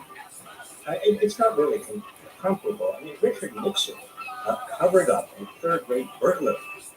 Donald Trump, and there's a lot of evidence, allegedly, but I think it's pretty clear, Donald Trump orchestrated an attempted coup d'etat.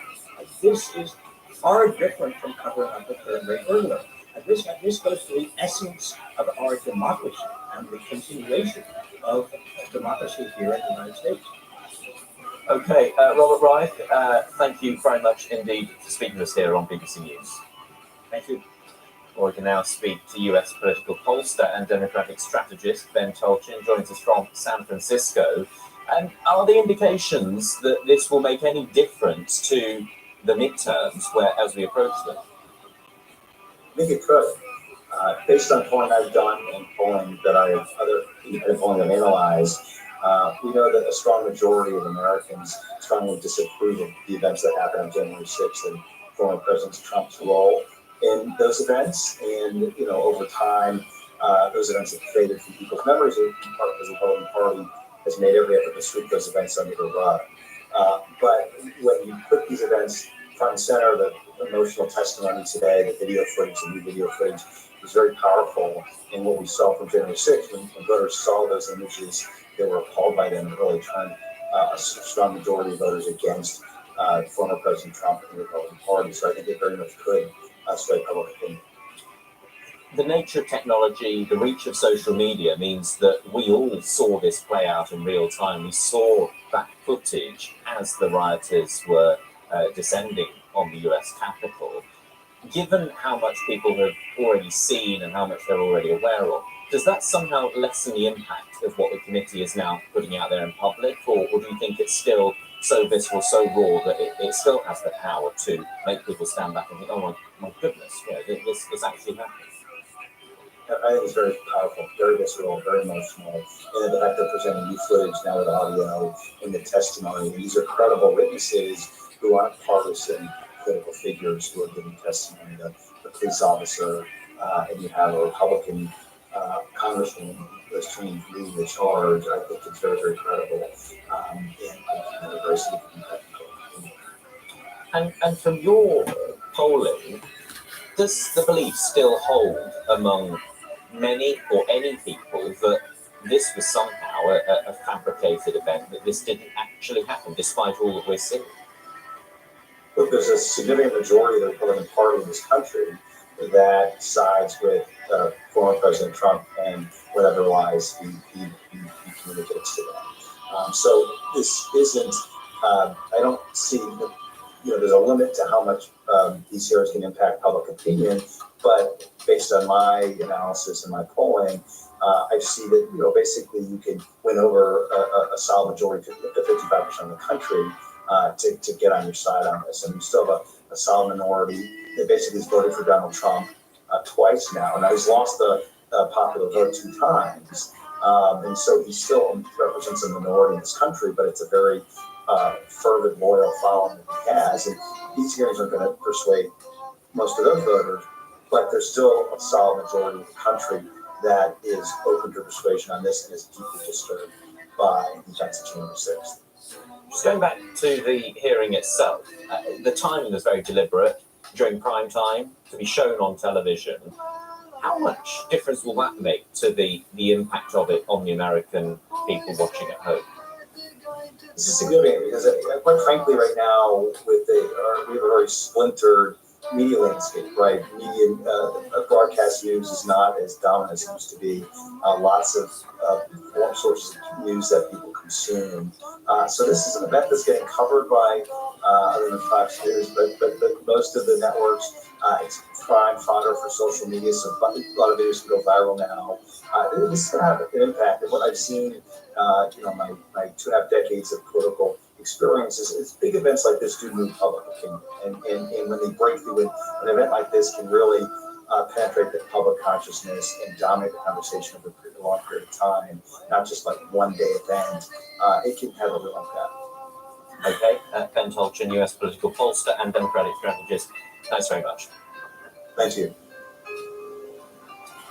Thank you for being with us. And don't go away, plenty more still to come here on BBC News, including this. France prepares for another vital election. We'll be looking at what's at stake.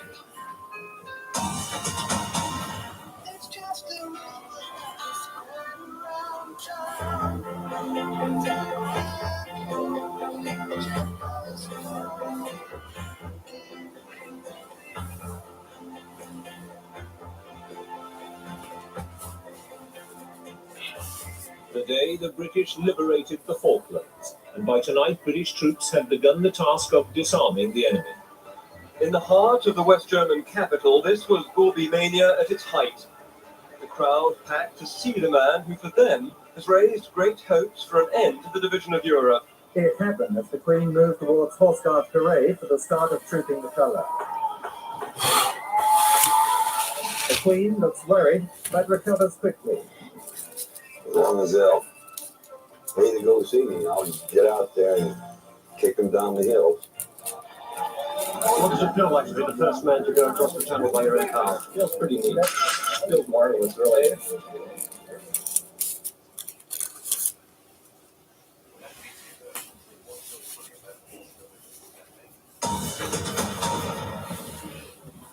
Hello, I'm Ben. This is BBC News, the latest headlines. The Congressional Committee investigating the attack on the US Capitol has pointed the finger of blame at Donald Trump. Previously, unseen footage was shown, and there was testimony from those who tried to defend the building. The British Foreign Secretary, Liz Truss, will speak to her Ukrainian counterpart later to discuss the case of 2 British men sentenced to death after they were captured by Russian forces while fighting in Ukraine. An unrecognized court in the rebel-held area of Donetsk found Aidan Aslin and Sean Pinner, along with a Moroccan man, guilty of being mercenaries. Francis Reid reports. Britain has called it a sham judgment with no legitimacy, yet both of these men could face death by firing squad. Didn't really have any other choice other than to surrender. This is Aidan Aslin during the battle of Mariupol. Both he and Sean Pinner were captured back in April. Now they're part of Russia's propaganda war, with Moscow claiming they're foreign mercenaries. They may be good for shot that, but in what everyone suspects they're not. Oh, they're no. held as a different and I think the bigger picture here, what is happening is that the Russians are going to become increasingly aggressive as part of an indirect conflict against the Baltic republics, against the Poles, against the UK and others who are close to the Ukrainian administration. It's true that foreign fighters signed up alongside Ukrainians after the Russian invasion, but that's not the case for Aidan and Sean. They'd made their lives in Ukraine some years ago, serving in its armed forces for several years prior. The US Army medic trained Aidan Aslin. We went to Ukraine in 2017. We have a Ukrainian military that we have outside of maybe in part of the 36. Yeah, he had a well-established life in citizenship. Kremlin-backed media showed the men arriving for sentencing in Donetsk yesterday because under the control of pro-Russian rebels. The court's not internationally recognised, and the UK Foreign Office says it's a breach of international law to prosecute them, a view supported by the Ukrainian government. The main problem is that Russia, they don't follow any, rules of war. They don't follow anything. That's my main message. There is no international order for them. There is no international rules for them. The Foreign Secretary is expected to speak to the Ukrainian Foreign Minister this morning in an attempt to secure their release. Russian state media suggest the men have a month to appeal against their death sentences. But condemned men, or simply a bargaining tool? Ultimately, that's something that could be decided by President Putin himself. Francis Reed, BBC News. Here in the UK, lawyers acting for asylum seekers due to fly to Rwanda as early as next week have launched legal action, which will be heard in the High Court later. A coalition of charities and a trade union has applied for an injunction to halt the operation, as Dominic Casciani reports. A bed with the roof over it, but is it safety and sanctuary? This is one of the reception hotels waiting in Rwanda's capital, Kigali, with asylum seekers from the UK due to arrive on a flight leaving next Tuesday. Legally controversial, it's a political priority for Home Secretary Priti Patel, who struck the deal with the country's government to receive asylum seekers that the Home Office doesn't want to consider for refuge at home. People like these. Migrants crossing the English Channel this year, 10,000 since January, double the rate of last year, targeted for removal from the UK because the Home Office claims they have no legal right to seek asylum here. The Home Office says its Rwanda policy targets migrants taking dangerous, unnecessary and illegal journeys to the UK. The rules apply to some, but not all, reaching the UK through a safe country. Rwanda will take responsibility for their asylum claims, although the UK will foot the bills. The charities say the entire plan is illegal, and that's why they're today asking judges to stop it. We don't believe that anyone should be punished for claiming asylum. The UK is a signatory to the Refugee Convention. We have the right to claim asylum as a human right. It is a one-way ticket. There is no route back to the UK, even if they are then recognised theoretically in Rwanda as a refugee. It's a stepping back entirely of our obligation to protect people who need persecution. The government recognises that the plan is so controversial that it's always going to end up before the courts. But it says it's lawful to send people to Rwanda because they should have asylum first in the EU. So today's case is not just about what is ethically and politically possible, but about the UK's international obligations to refugees. The Home Office won't confirm who would be first to enter a new life in Rwanda. But one charity says it includes recently arrived Afghans who fled the Taliban. The charities persuaded the judge to stop next week's flight, but then tried to kill the policy dead. Policy ministers say it's vital to repairing a broken migration system. Dominic Casciani, BBC News. People in France preparing to vote in parliamentary elections this weekend, a month after President Emmanuel Macron won a second term. His party, newly renamed Renaissance, has joined allies in a pro-government alliance called Ensemble. It's fighting to retain its majority in the face of a new left-wing alliance led by the far-left leader Jean-Luc Mélenchon. The first round of voting this Sunday will be followed by a runoff next weekend. Our Paris correspondent Lucy Williamson has been looking at what's at stake in this race. Having beaten the far right to the presidency, Emmanuel Macron is facing a new threat from the left. Former Marxist Jean-Luc Mélenchon is threatening the government in parliamentary elections with a new alliance of green and left-wing parties. And in case anyone misses what's at stake, His campaign literature has one slogan: Mélenchon, Prime Minister. That's more wishful thinking than political probability, but his new alliance of socialists, communists and Greens is expected to make sweeping gains. Is very charismatic in France. Our policy is 0 on 20. Macron is a lucky guy. We are at the right time where the credibility of our politicians are at the lower end. Jean-Luc Mélenchon is a firebrand politician who says he'd like to be Prime Minister, but he's managed to unite a wide range of green and left-wing parties behind him in this election, and his main aim is to block President Macron from a parliamentary majority. Cédric Villani, once an MP with President Macron's party, has now joined Mr. Mélenchon's new alliance. On this, on a program which is very strong on ecology and solidarity. And we also recognize that we do have some divergences on some other points. You really want Jean-Luc Mélenchon as Prime Minister? The little bit of political experience that I have now has taught me that there are some questions which need to be postponed to when is the right time. Mr. Macron's centrist group currently has 56 seats clear of a majority. Losing that margin could mean his reforms running into the ground. In France, if you want to be able to pass reform and to change the country and to change the life of people, you need to have a clear majority in parliament. So the project of Jean-Luc Mélenchon, it's leaving the European Union, it's leaving NATO, it's being complacent with Vladimir Putin. After years of protests against his reforms, a rebellious parliament is not on Mr. Macron's wish list. Jean-Luc Mélenchon can paralyse parliament now with 17 MPs, one government supporter told French radio. Imagine what he could do with 50. Lucy Williamson, BBC News, Paris. What's happening in the world of sport? I'm glad you asked. Let's find out. Hello, I'm Mark Edwards with your sport.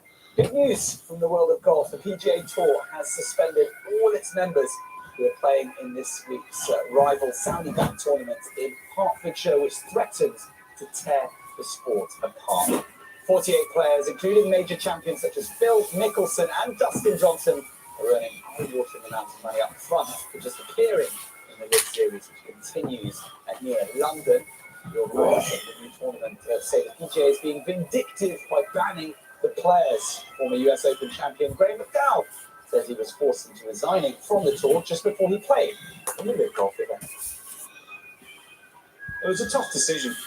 I wanted to keep the moral high ground and kind of remain a member of the tour because I really didn't feel like I needed to resign or that I should have to resign. You know, it was a very difficult decision. I kind of resigned out of an abundance of caution, honestly, just because I felt like, you know, it puts me in a less litigious situation regards, you know, getting drawn into anything unnecessarily. But like I said, I didn't want to resign. I love the PGA Tour. It's been great to me. Later on Friday, France are in Austria looking to get their UEFA Nations League campaign back on track. They're winless in 2. While on Thursday, Portugal's unbeaten start to the tournament continued after they saw off the Czech Republic 2-0 in Lisbon. João Cancelo opened the scoring for the 2019 champions on 33 minutes. Gonzalo Guedes then made it 2 before half-time. Liverpool's Mohamed Salah and Chelsea's Sam Kerr have won the men's and women's PFA Players Player of the Year awards. Liverpool forward narrowly missed out on winning the Premier League title, but won the FA and League Cups. Both Salah and Kerr were their respective leagues' top scorers, although this award is voted for by other players.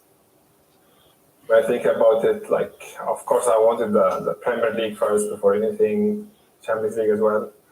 But as individual, it shows you that you really worked really hard and you get what you work for, kind of. Just individual, collectively, for sure, the team comes first.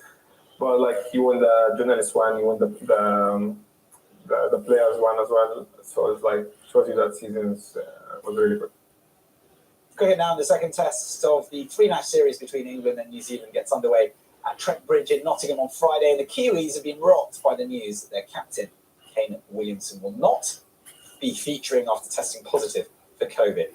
Williamson undertook a rapid antigen test after experiencing minor symptoms on Thursday and will now begin 5 days of isolation, while the rest of the touring party, though, have returned negative tests. England lead 1-0 after a close game at Lords in what was Ben Stokes' first match since taking over as captain. He says he's looking forward to bringing the fun back into play. The pressures of going out and delivering, performances on a weekly basis, so sort of can get challenging. But we're playing for England. We're doing, a job that we all grew up just sort of playing as a hobby, and I think that everyone's just really, really got like they've really enjoyed themselves. Because at the end of the day, when you're playing for your country, I think first and foremost thing is just to make sure you have as much fun as you possibly can. And that's all your sport for now from me, Mark Edwards, and the rest of the team. Bye-bye. That's it for the moment. Don't go away, though. I'll be back with the business news in just a few minutes.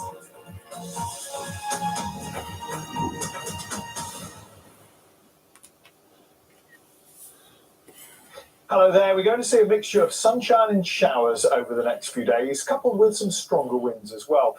And the reason for all that lot, this large area of low pressure, it's actually an ex-tropical storm, and that's going to get steered to the northwest of Scotland and bring the strongest winds into Scotland in the next few days. Now, during Thursday, we had cloud pushing in across the UK. Didn't bring an awful lot of rain, mind you. And following on from that cloud, we saw clearer skies tending to move in from the west. And those clearer skies are pushing into many parts of the country overnight. So if you're heading out first thing in the morning, these are the temperatures, typically 12 to 15 degrees. Not a good day, though, for hay fever sufferers on Friday, because we've got very high grass pollen levels, like widely across England and Wales. We could start the day with some cloudy, damp weather to clear away first thing from the southeast of England. Otherwise, plenty of sunshine for England and Wales, some patchy cloud, 1 or 2 showers in the west, but many places dry. The bulk of these showers from the Northern Ireland, they could be heavy, possibly thundery, and the wind will be stronger here as well. More sheltered eastern parts of Scotland should see temperatures of 20 degrees, and we're widely over 20 Celsius across England and Wales. Promising start to the second test match at Trent Bridge. It looks dry on Friday, dry through the weekend, and into Monday as well. It may turn a little bit cooler. We've still got those fairly brisk westerly winds. There's our area of low pressure as we head into the weekend. It's getting steered between Iceland and Scotland, and it's still going to bring some windy weather, perhaps a little more widely on Saturday. Strongest winds continue to be in Scotland, gales in the far north of the country, showers or longer spells of rain here. Also some showers in Northern Ireland, maybe 1 or 2 more for England and Wales. Still, many places will have a dry day, and temperatures probably still reaching 22, maybe even 23 degrees in the southeast of England.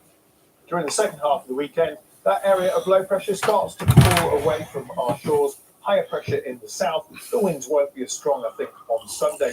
And we're likely to have fewer showers, I think, on Sunday. Lighter showers as well. Most of the showers, I think, will be in western Scotland. Again, some decent spells of sunshine for England and Wales, and temperatures ranging from around 15 degrees in Glasgow to a high of 21 Celsius in London.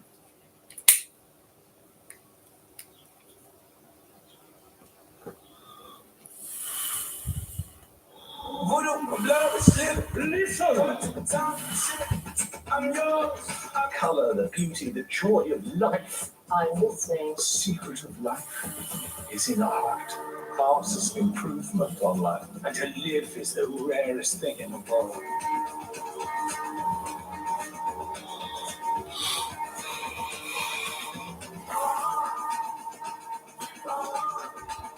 I'm beginning to enjoy your company.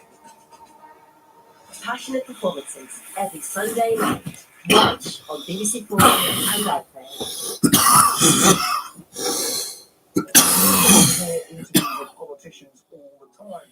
But how often do you hear what makes them tick? I can't stand losing. Whether it's on the football pitch or in politics, everything is about the results. If you're on the pitch, you're on the pitch to win. I think it's fair to say that when I was in my youth, I was a professional controversialist, and I liked exploring ideas and stirring things up. Political Thinking with Nick Robinson. Saturdays 8:30 on the BBC News Channel.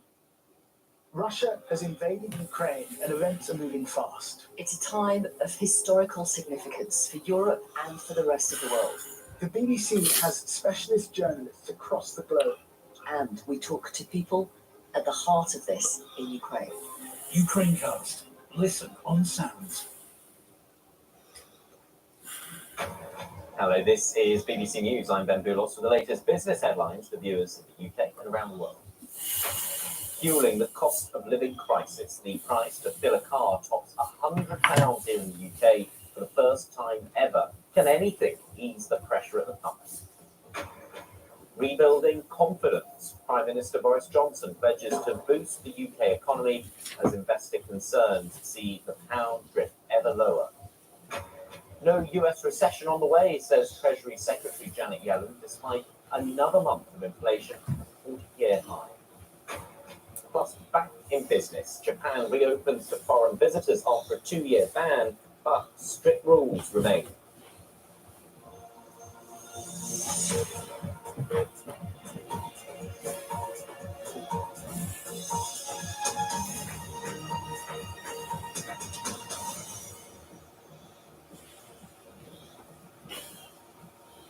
Hello, we'll start with the soaring cost of living because the price of filling up an average car here in the UK has hit more than £100 for the first time ever. Fuel prices are adding to the intensifying pressure on household budgets, not just here, but around the world. And it comes on top of rising energy bills and higher food prices. Our business editor, Simon Jackson.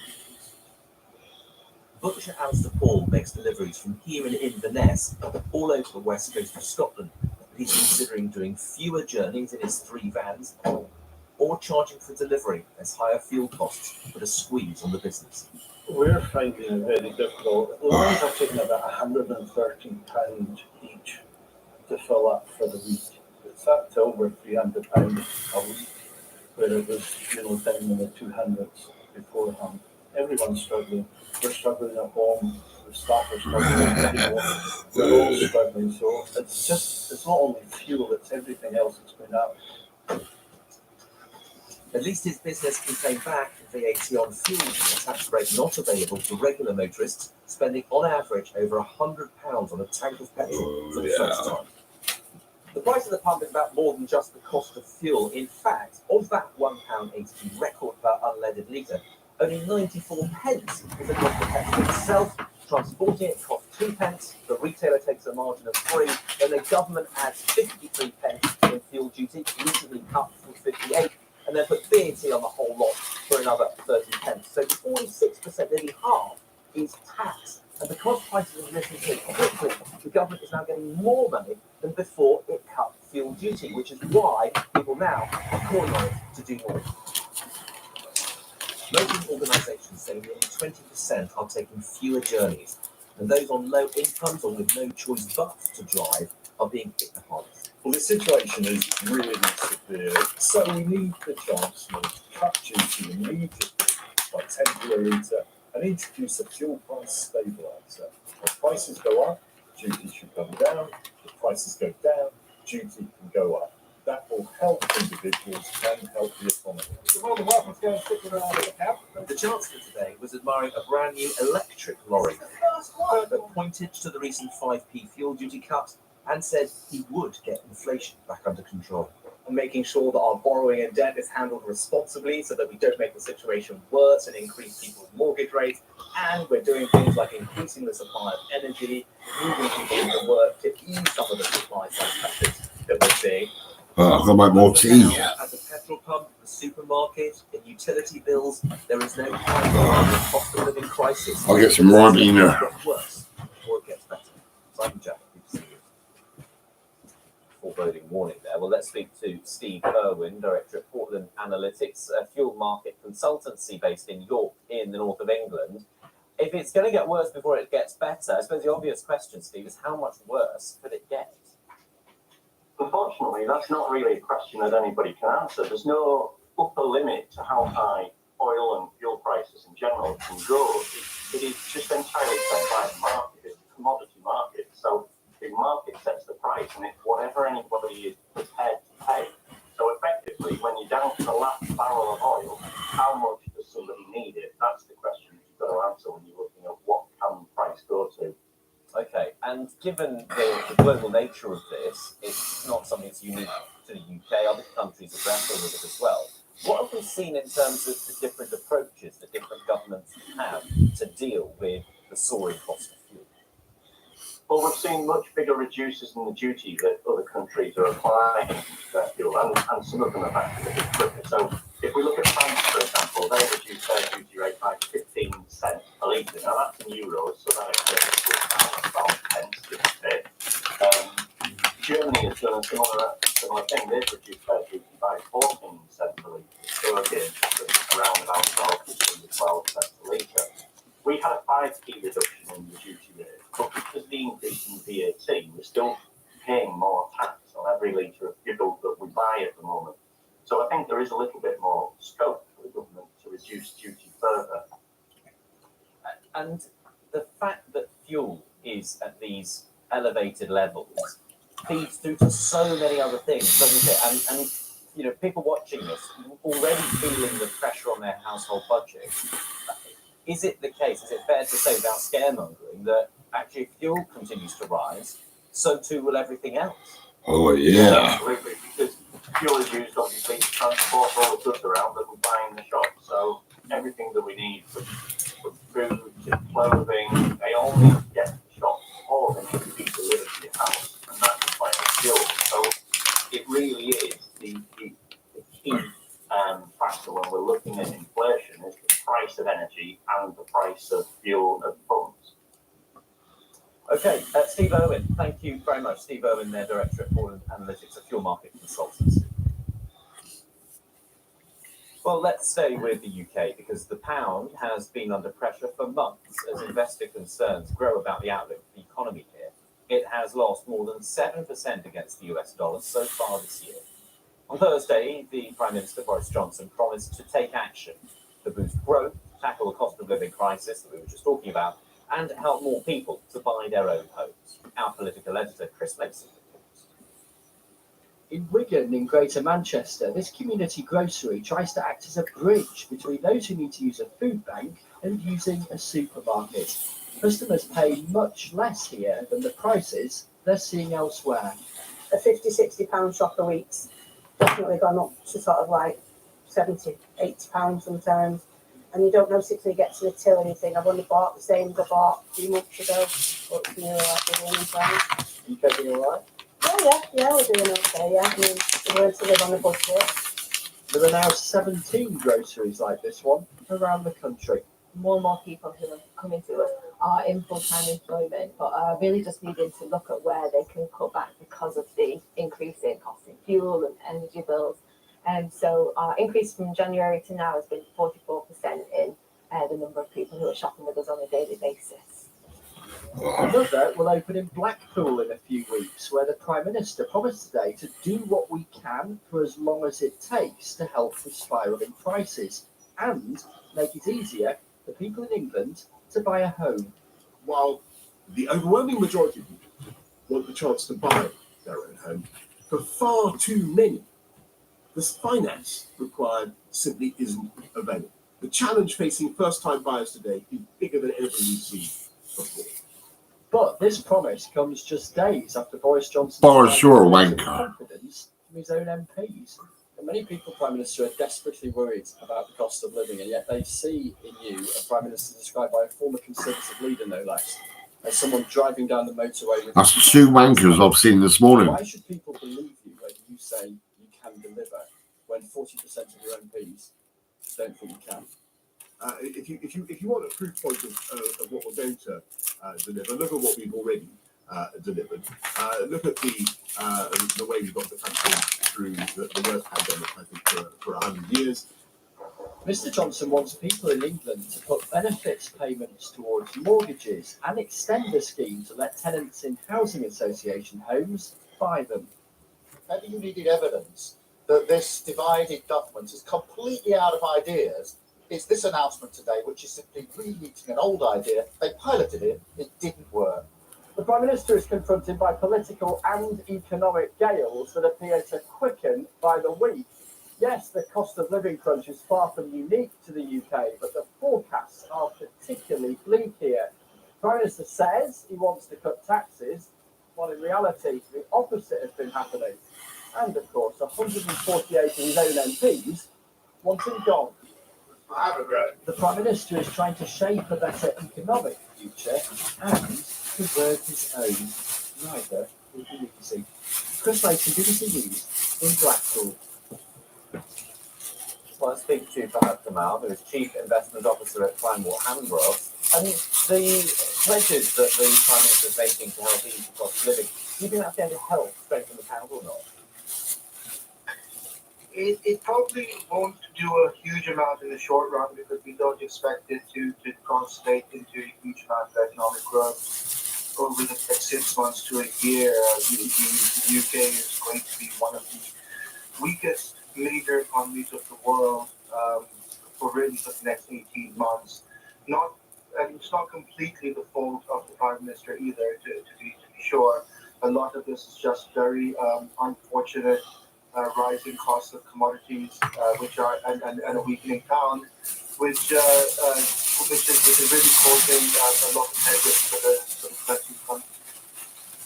Given the price of fuel and how much that feeds into the price of so much else, because if businesses are paying more to move goods around, inevitably the prices that we pay in the shops go up to account for that. So if that's undoing what the Bank of England is doing when it raises interest rates to try and control inflation, it's almost like they're trying to put their foot on the brake while the fuel prices are keeping a foot firmly on the gas in terms of rising prices.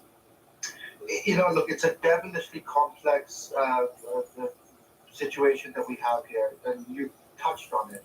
But on one end, raising of the interest rates is not going to help things like fuel prices, largely which are imported from abroad, directly anyway. That's a reality, and we have to take the prices that are available in the global market. Though raising of the interest rates does, on the other hand, help with a very robust and strong housing market, which is also an enormous contributor to the inflation costs. I know it's a popular parlance that we talk about oil prices, we talk about the cost of food and all of that. But actually, if you look at the inflation calculation, it's one of the by far larger than oil and food is the cost of rent, and that has been going up largely because interest rates have been very, very low for a very long time, and that's led to a huge boom in the housing market. And when we had those dire warnings from the OECD earlier this week about how Britain's economy would perform relative to other major world economies next year, what could be done to restore investor confidence in the UK and make people see the UK as a place to invest, and a place to spend their money, and a place where they can make money? Look, there's no magic bullet. Okay, as I said, much of what's happening, much of the reason why we have a rather unpalatable forecast for growth is a result of the global crises and the price pressures that we're facing as a result of a huge energy import economy. That is the reality. However, there are things that can be done. They don't come without trade-offs. Some of them the government is doing, such as transfer payments, things such as windfall taxes, etc., keeping a bit more money into the pocket of the average consumer. That will help. And there's also other things that can be done, and probably in the short run, they will include things such as relaxing strictures on very restrictive environmental and energy practices for the short run until we have more renewable solutions. Those two things alone should definitely help ease the crisis that we're facing right now. Okay, Fahad, good to talk to you as always. Fahad Kamal there, Chief Investment Officer at Kleinwort Hambros. Let's move to the US now, where the Treasury Secretary Janet Yellen has been playing down fears of a recession. She told a New York Times event that growth would slow down, but that US consumer spending is very strong and investment is solid despite soaring inflation. Figures out in a few hours' time are expected to confirm consumer prices in the US are still rising at their fastest rate in 40 years.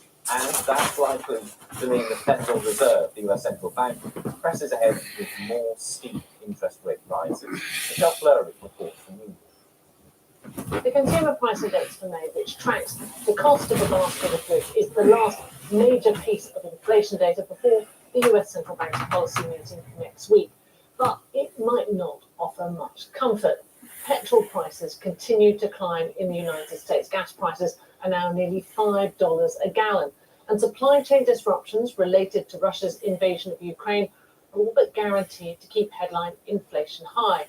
Still, many hope the Labour Department report will show that inflation, which is currently at a 4-decade high, will continue to climb down from its recent peak of 8.5% in March. Whatever this latest piece of the inflation puzzle shows, it could shape the US Federal Reserve's interest rate decisions later this year.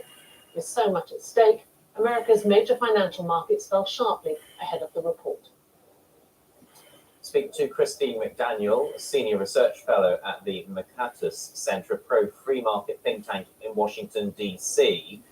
It's interesting, this, isn't it? Because we were talking a little earlier about the high cost of fuel. If there are interest rate rises in the US, that strengthens the dollar. And because oil is sold in dollars, it makes it more expensive for other countries to buy, which is going to put further inflationary pressures on people all around the world. Right. So you've got so many different aspects to this, but in terms of what the White House is facing, it's interesting to see President Biden's open letter in the Wall Street Journal recently, where he talks about their plan to fight inflation, and there wasn't one mention of the massive spending that is now with 2020 hindsight. It clearly you can't pump $5 trillion into a $20 trillion economy and expect not to get inflation. But no mention of that. And instead, just talking about other things that, like child care, elderly care, housing subsidies, clean energy tax credits. These are domestic policy issues. Whether or not they do them now or later, they're not going to be fighting inflation effectively. So it was concerning to many economists that that their plan just included these aspects, no mention of the key cause, and it's hard to effectively address a situation without being honest about one of the key causes. We had that speech, or that conversation that Janet Yellen, the Treasury Secretary, held, and those comments she made. Can you share her, I suppose optimism is the wrong word, but her downplaying of fears of a recession? Well, Secretary Yellen, she's Secretary of the Treasury, right? That's part of the administration. So, they're on one message, and the Fed is working very hard behind the scenes, in trying to stay way clear of and steering clear of any of the politics here. But yes, the Treasury Secretary has basically come out first and said that she misunderstood the signals and she didn't call it correctly, and we'll see if other people do.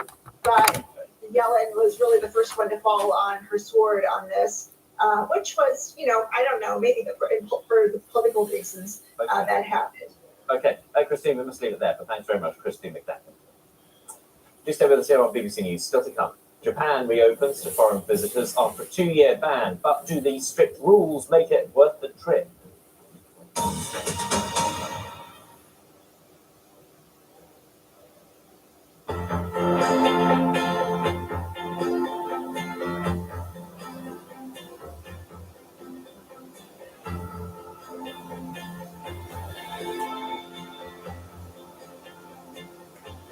The day the British liberated the Falklands, and by tonight British troops had begun the task of disarming the enemy. In the heart of the West German capital, this was Gorby mania at its height. The crowd packed to see the man who, for them, has raised great hopes for an end to the division of Europe. It happened as the Queen moved towards Horse Guards Parade for the start of trooping the colour. The Queen looks worried, but recovers quickly. As long as they'll pay to go see me, I'll get out there and kick them down the hills. What does it feel like to be the first man to go across the channel by your own power? Feels pretty neat. Feels marvelous, really.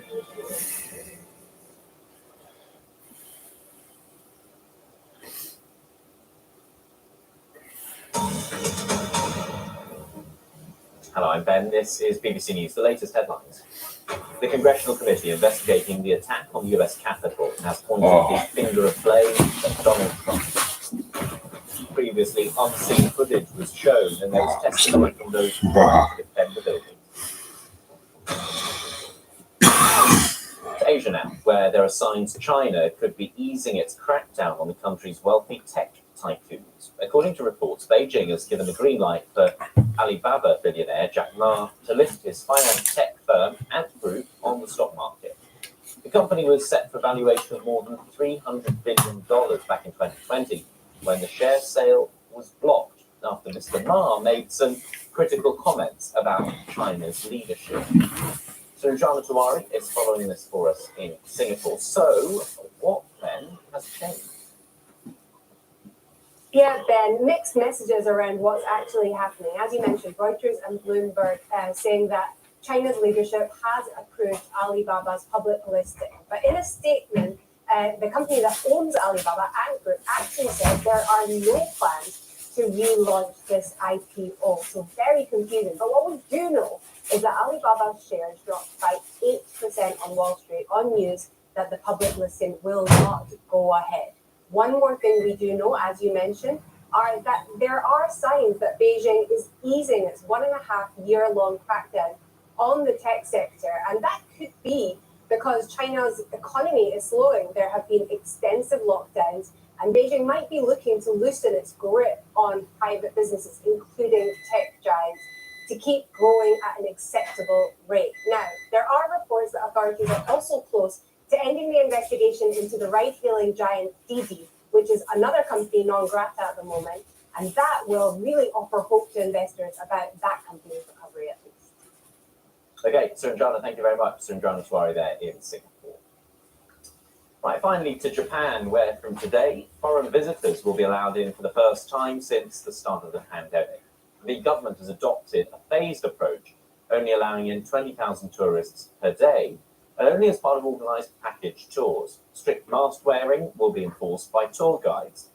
Tourism has traditionally been a big earner for Japan. In 2019, before the pandemic, it hosted around 32 million foreign visitors who spent almost $36 billion. But not everyone is happy with the plan to reopen.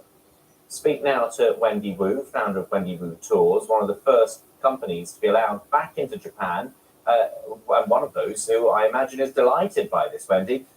But how much of a hit to your business has it been, the fact that Japan has been closed now for pretty much 2 years?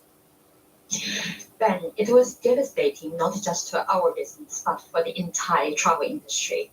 And it's just so delightful, and like you said, so pleasing that Japan is finally open. And I'm so happy and so pleased that to be among the first one to receive the approval that we can take our tours back to Japan.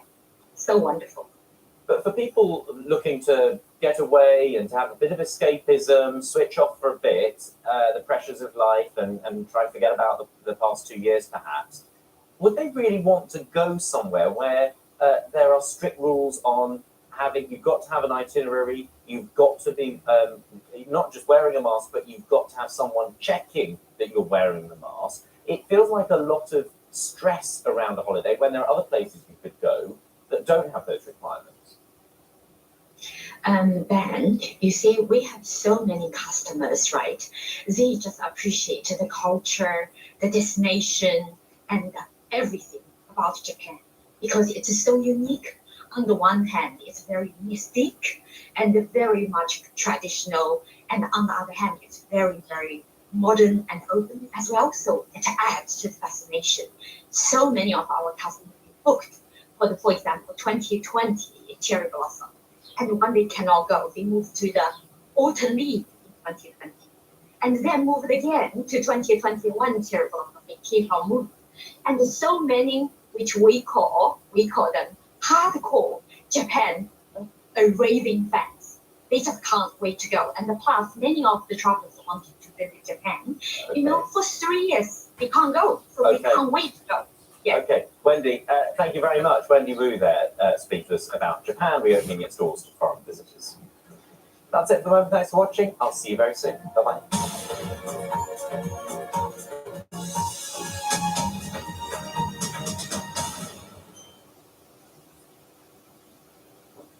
Hello there. We're going to see a mixture of sunshine and showers over the next few days, coupled with some stronger winds as well. And the reason for all that lot, this large area of low pressure, is actually an ex-tropical storm, and that's going to get steered to the northwest of Scotland and bring the strongest winds into Scotland in the next few days. Now, during Thursday, we had cloud pushing in across the UK. Didn't bring an awful lot of rain, mind you. And following on from that cloud, we saw clearer skies tending to move in from the west. And those clearer skies are pushing into many parts of the country overnight. So if you're heading out first thing in the morning, these are the temperatures, typically 12 to 15 degrees. Not a good day, though, for hay fever sufferers on Friday, because we've got very high grass pollen levels quite widely across England and Wales. We could start the day with some cloudy, damp weather to clear away first thing from the southeast of England. Otherwise, plenty of sunshine for England and Wales, some patchy cloud, 1 or 2 showers in the west, but many places dry. The bulk of these showers coming into Scotland and Northern Ireland, they could be heavy, possibly thundery, and the winds will be stronger here as well. More sheltered eastern parts of Scotland should see temperatures of 20 degrees, and we're widely over 20 Celsius across England and Wales. Promising start to the second test match at Trent Bridge. It looks dry on Friday, dry through the weekend, and into Monday as well. They turn a little bit cooler. We've still got those fairly brisk westerly winds. There's our area of low pressure as we head into the weekend. It's getting steered between Iceland and Scotland, and it's still going to bring some windy weather, perhaps a little more widely on Saturday. Strongest winds continue to be in Scotland, gales in the far north of the country, showers or longer spells of rain here. Also some showers for Northern Ireland, maybe 1 or 2 more for England and Wales, but still many places will have a dry day. And temperatures probably still reaching 22, maybe even 23 degrees in the southeast of England. During the second half of the weekend, that area of low pressure starts to pull away from our shores, higher pressure in the south. The winds won't be as strong, I think, on Sunday. And we're likely to have fewer showers, I think, on Sunday, lighter showers as well. Most of the showers, I think, will be in western Scotland.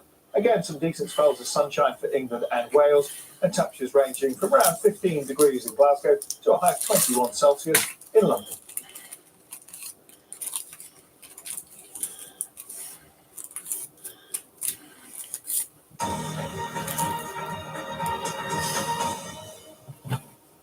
Look at this, lads. I'm smelling bad guys. Who's gonna get us the Come on!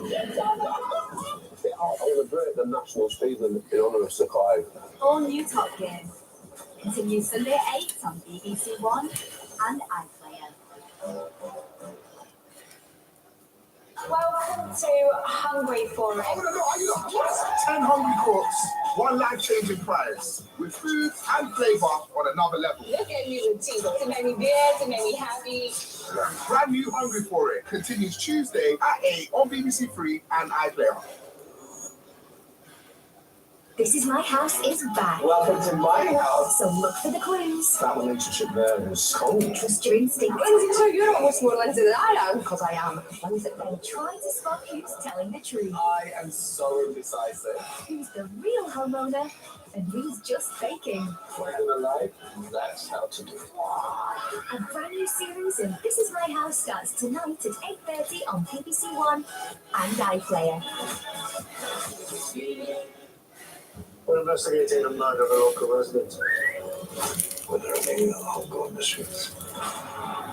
You know what folks say? Someone's starting to strike your minds. I mean, who's next? Brand new drama, Sherwood. Starts Monday at 9 on BBC One and iPlayer. Petra's back. Stop making a coffee. Now we're going to wander in the desert digging our own graves. Well, then, Minehead Beach. Please, we'll pay it back in war. One of you is not leaving here alive. You're in trouble, man. Big trouble. The brand new series of The Outlaws. Press red for all episodes on BBC iPlayer. How much of my culture has Britain absorbed? All this music, art, all this creativity. I feel immensely proud of who we are. I'm proud of where we've come from. Lenny Henry's Cover Beyond Britain, Wednesday. You come from Africa, mate. BBC Two and iPlayer. Go back.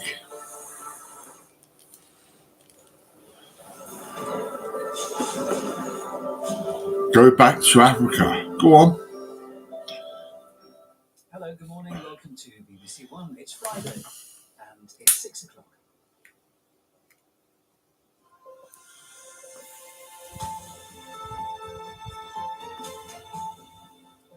You got 23 minutes, Good morning, welcome back. and it's going to be 3 hours. Yeah. Our headlines today. The government condemns the death sentences handed My down headlines to today. men and Let's have a women look. who were captured by Yeah. Russian forces while fighting for Ukraine. Dramatic pictures of the storming of the US Capitol by supporters of Donald Trump are played at the start of an inquiry into last year's riot. A legal challenge to stop the Home Office sending asylum seekers to Rwanda takes place at the High Court this morning. And good morning. Will airport problems and flight cancellations be solved by the summer holidays? After a half-term marked by more travel disruption, businesses are racing to recruit more staff and get them ready to work. I'll be looking at what's being done. Good morning. Bans for the breakaway golfers. After teeing off in the controversial Saudi Arabia-backed series in Hertfordshire, all 17 Rebel players, including Phil Mickelson, are suspended by the PGA Tour. Everybody needs good news. 37 years, nearly 9,000 episodes. Residents of Ramsey Street, past and present, get together for the final time today as filming of Neighbours comes to an end. I'm proud to be part of that, and it launched my career, and I'm very excited to be part of the final episode. Good morning. Today is going to be a day of sunshine and showers. Most of the showers will be in the north and the west, but they'll be heavy and thundery, and here too we'll have the strongest winds. For the rest of us, fewer showers and sunshine, and also blustery, but high or very high pollen levels across England and Wales. And all the details about this morning's programme. Oh my God. Good morning. It's Good morning. Our main story is the Foreign Secretary Liz Truss will speak to her Ukrainian counterpart today to discuss the case of two British men who've been sentenced to death after being captured by Russian forces while fighting in Ukraine. An unrecognised court in the rebel-held area of Donetsk found Arden Aislinn and Sean Penner, along with a Moroccan man, guilty of being mercenaries. Francis Reid has this report. Britain has called it a sham judgment with no legitimacy, yet both of these men could face death by firing squad. Didn't really have any other choice other than to surrender. This is Aidan Aislinn during the battle for Mariupol. Both he and Sean Pinner were captured back in April. Now they're part of Russia's propaganda war, with Moscow claiming they're foreign mercenaries. They may be killed quickly at shock value, but if everyone expects they're not, then they will be held as a diplomatic tool. And I think the bigger picture here, what is happening, is that the Russians are going to become increasingly aggressive as part of the indirect conflict against the Baltic republics, against the Poles, against the UK and others who are close to the Ukrainian administration. It's true that foreign fighters signed up alongside Ukrainians after the Russian invasion, but that's not the case for Aidan and Sean. They'd made their lives in Ukraine some years ago, serving in its armed forces for several years prior. A US Army medic trained Aidan Aislinn. He went to Ukraine in 2017. He has a Ukrainian fiancée. They did have a home outside of Mariupol, and he was part of the 36th Marine Brigade. So, he had a well-established life in Ukrainian citizenship. Kremlin-backed media showed the men arriving for sentencing in Donetsk yesterday, which is under the control of pro-Russian rebels. The court's not internationally recognised, and the UK Foreign Office says it's a breach of international law to prosecute them, a view supported by the Ukrainian government. The main problem is that Russia, they don't follow any, rules of war. They don't follow anything. That's my main message. There is no international order for them. There is no international rules for them. The Foreign Secretary is expected to speak to the Ukrainian Foreign Minister this morning in an attempt to secure their release. Russian state media suggest the men have a month to appeal against their death sentences. But condemned men, or simply a bargaining tool? Ultimately, that's something that could be decided by President Putin himself. Francis Reid, BBC News. Let's get more on this with our correspondent Nick Beek, who's in Kiev. Nick, morning to you. Now, all of this happened in a court in Donetsk, and the fact is that that's not internationally recognised area. So it adds more layers of confusion to this as to who exactly is breaking which international laws.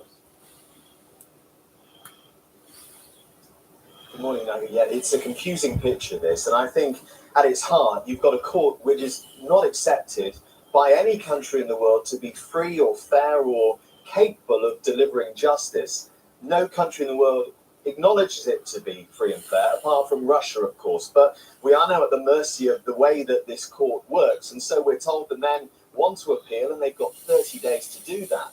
We're also told that the head of this place where the trial has taken, the sham trial as the UK calls it, where it's taken place, he has the power to reduce these sentences, because at the moment the men face death by firing squad. We're told that the head of this place could reduce the sentence to 25 years in prison, or possibly give them a life sentence. But I think we need to be clear here. It's President Putin who really calls the shots here. The men they're in his hands. And so that's why Liz Truss, the British Foreign Secretary today, is talking to her Ukrainian counterpart, trying to work out what's going to happen. Now, if there is to be any glimmer of hope for the families of the men, it is that there have been other death sentences passed in this part of the Donbass, the eastern region of Ukraine, but they haven't been carried out.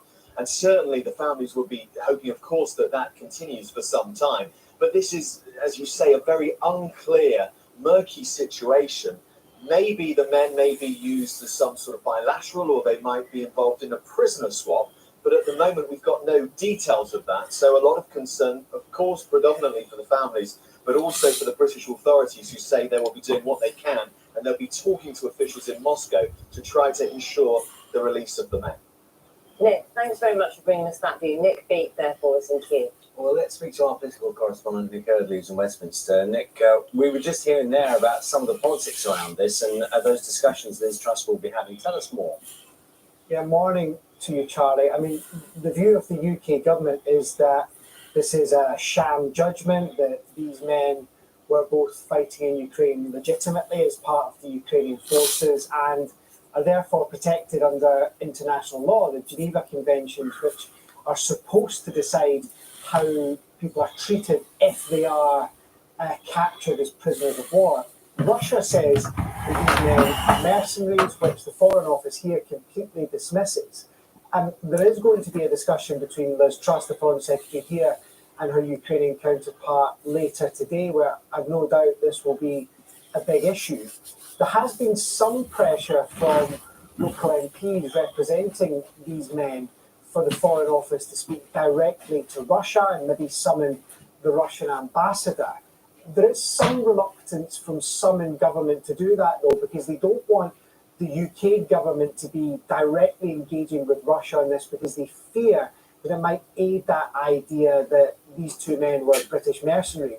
The UK government says that absolutely not. They were there fighting legitimately, and therefore they have protection under international law. Nick, for the moment, thank you very much. New video footage has been released of the riots at the Capitol building in Washington last year, when supporters of Donald Trump stormed Congress. Politicians met to certify Joe Biden's election victory. The graphic images were shown in the first of several televised briefings by a Democratic-led committee after almost a year of investigation. Our Washington correspondent, Noel Iqbal, has this report. They're marching eastbound. It's one of the most documented events in modern history. One of us trying to reach into the Capitol.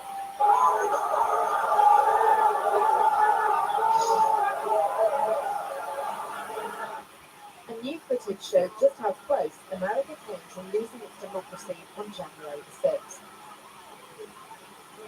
This was a highly produced hearing made for primetime TV, in which the committee said it would reveal shocking details of what happened. And aware of the rioters' chants to hang Mike Pence, the president responded with this sentiment, quote, "Maybe our supporters have the right idea. Mike Pence, quote, deserves it." We heard from the Attorney General at the time, William Barr, once close to Donald Trump. I made it clear I did not agree with the idea of saying the election was stolen and putting out this stuff, which I told the president was. And for the first time, we saw Mr. Trump's daughter agree. I respect Attorney General Barr. So I accepted what he was saying. You swear and affirm on the penalty of perjury.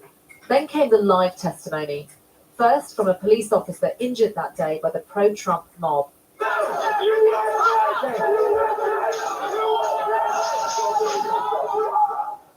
I was called a traitor to my country, my oath, and my Constitution.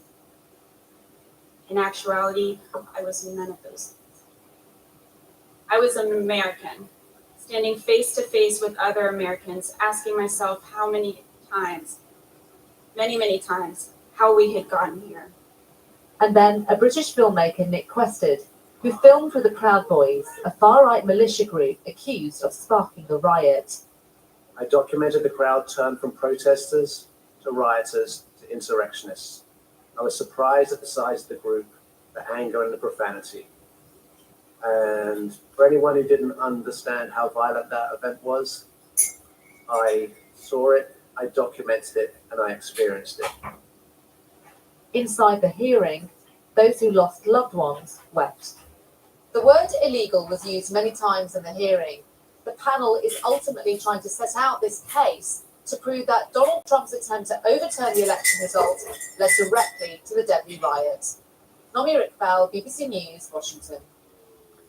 A coalition of charities is seeking an urgent injunction at the High Court this morning to try to stop the Home Office from sending asylum seekers to Rwanda from as early as next Tuesday.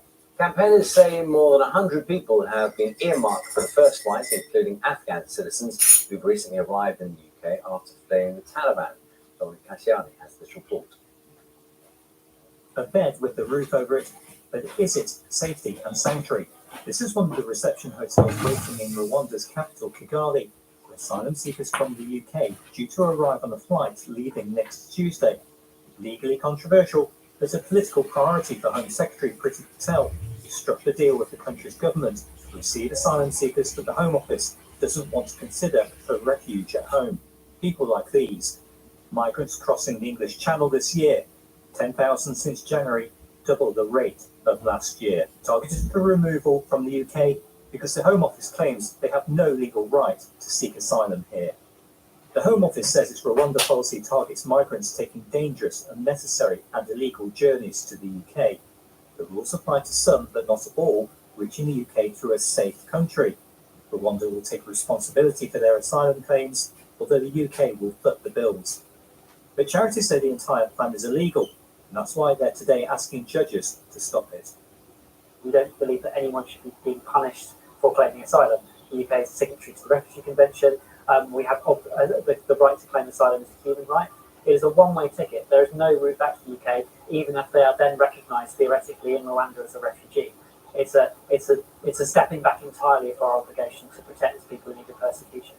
The government recognises that the plan is so controversial, it was always going to end up before the courts.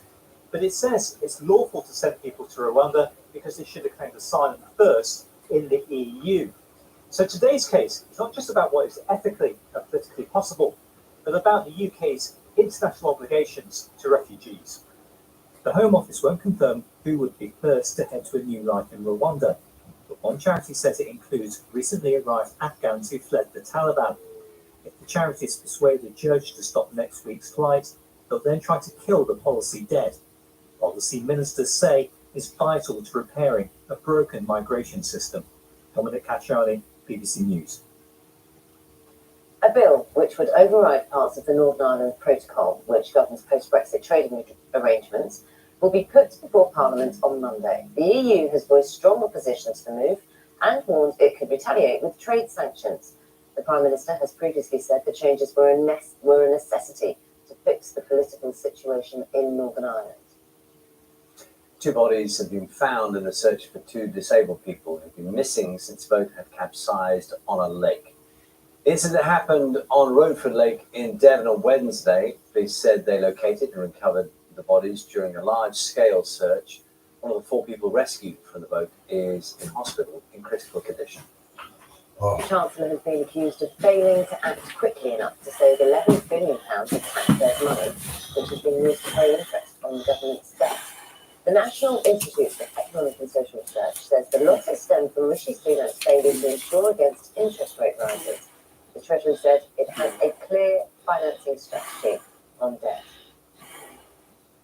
Former husband of the singer Britney Spears has been arrested at a home in Los Angeles after he tried to gate-crash her third wedding.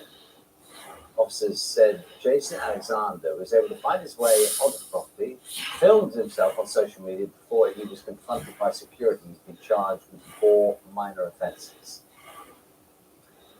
Now, from last weekend's appearance on Buckingham Palace balcony to selling the big issue on the streets of London. Talking about Prince William there, he's made an attempt at going undercover to help the homeless. It didn't go unnoticed on Wednesday. Yeah, some people realised it was a great chance to grab a snap of the future king, which is how the story got out in the first place. Sarah Campbell reports.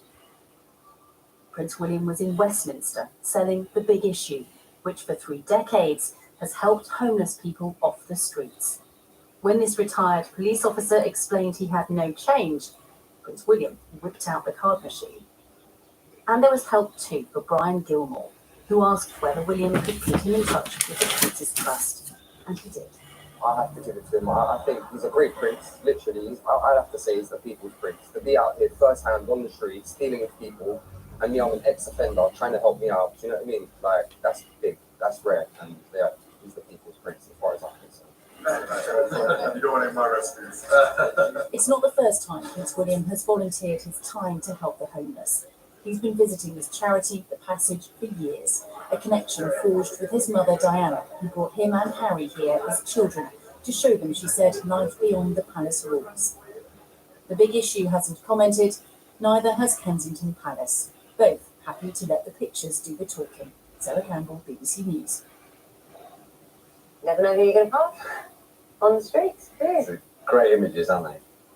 It is 17 minutes past 6. Good morning to you. Carol has the weather for us this morning. Hello, Carol. Looks sunny on the streets there on Wednesday. Is it going to continue this week? For some of us, yes, it is, Naga. Some of us already have some sunshine. It's a mild start to the day. Temperatures widely 11 to about 16 degrees. But it's going to be windy, especially so in the northwest over the next few days. That wind is slowly easing during Sunday. So sunny spells and blustery showers sums it up quite nicely. We've got this weather front, the dregs of yesterday's front, still producing some cloud and drizzle in the southeast. That should clear by mid-morning. It will linger in the Channel Islands and a lot of dry weather. As I mentioned, windy, gusts to 55 miles an hour around the Outer Hebrides, some large seas around the Outer Hebrides and Malin Head. You got 5 minutes, and then I'm going to say goodbye. Scotland and Northern Ireland in particular, some of those heavy and thundery with some hail. Also see a line of showers, say, the southwest, heading up towards Gloucester, but it'll be more isolated. Temperatures today, 15 to about 23 degrees. Worth noting that the pollen levels are high or very high across England and Wales, and we're talking about grass and also nettle pollen. As we head on through the evening and overnight, the showers continue across Scotland and Northern Ireland. Again, some of those will be heavy, so going to be windy, especially in the northwest. Come south, there'll be fewer showers, and there will also be some clear skies. And overnight goes 11 to about 13 degrees. Tomorrow then, still windy across the north of Scotland. Still a lot of showers coming in across Scotland and Northern Ireland, still heavy and thundery. Push farther south, it will be blustery, but there'll be a lot of dry weather around, few showers, and also a lot of sunshine with top temperatures 22 or 23. Now get Charlie. Carol, thank you. Thanks, Carol. Thanks, pleasure. Now, it's been 40 years since Argentina invaded the Falkland Islands, or the Malvinas, as they're known in Spanish. Nearly 1,000 soldiers were killed in the war. More than 600 were Argentinian. Many in Argentina regret the conflict, but maintain the islands are theirs. 4 decades on, there's still a real sense of loss. As our South America correspondent, Katie Watson reports. This remote Patagonian town is often referred to as the end of the world, but Argentinians like to say it's also the beginning of everything.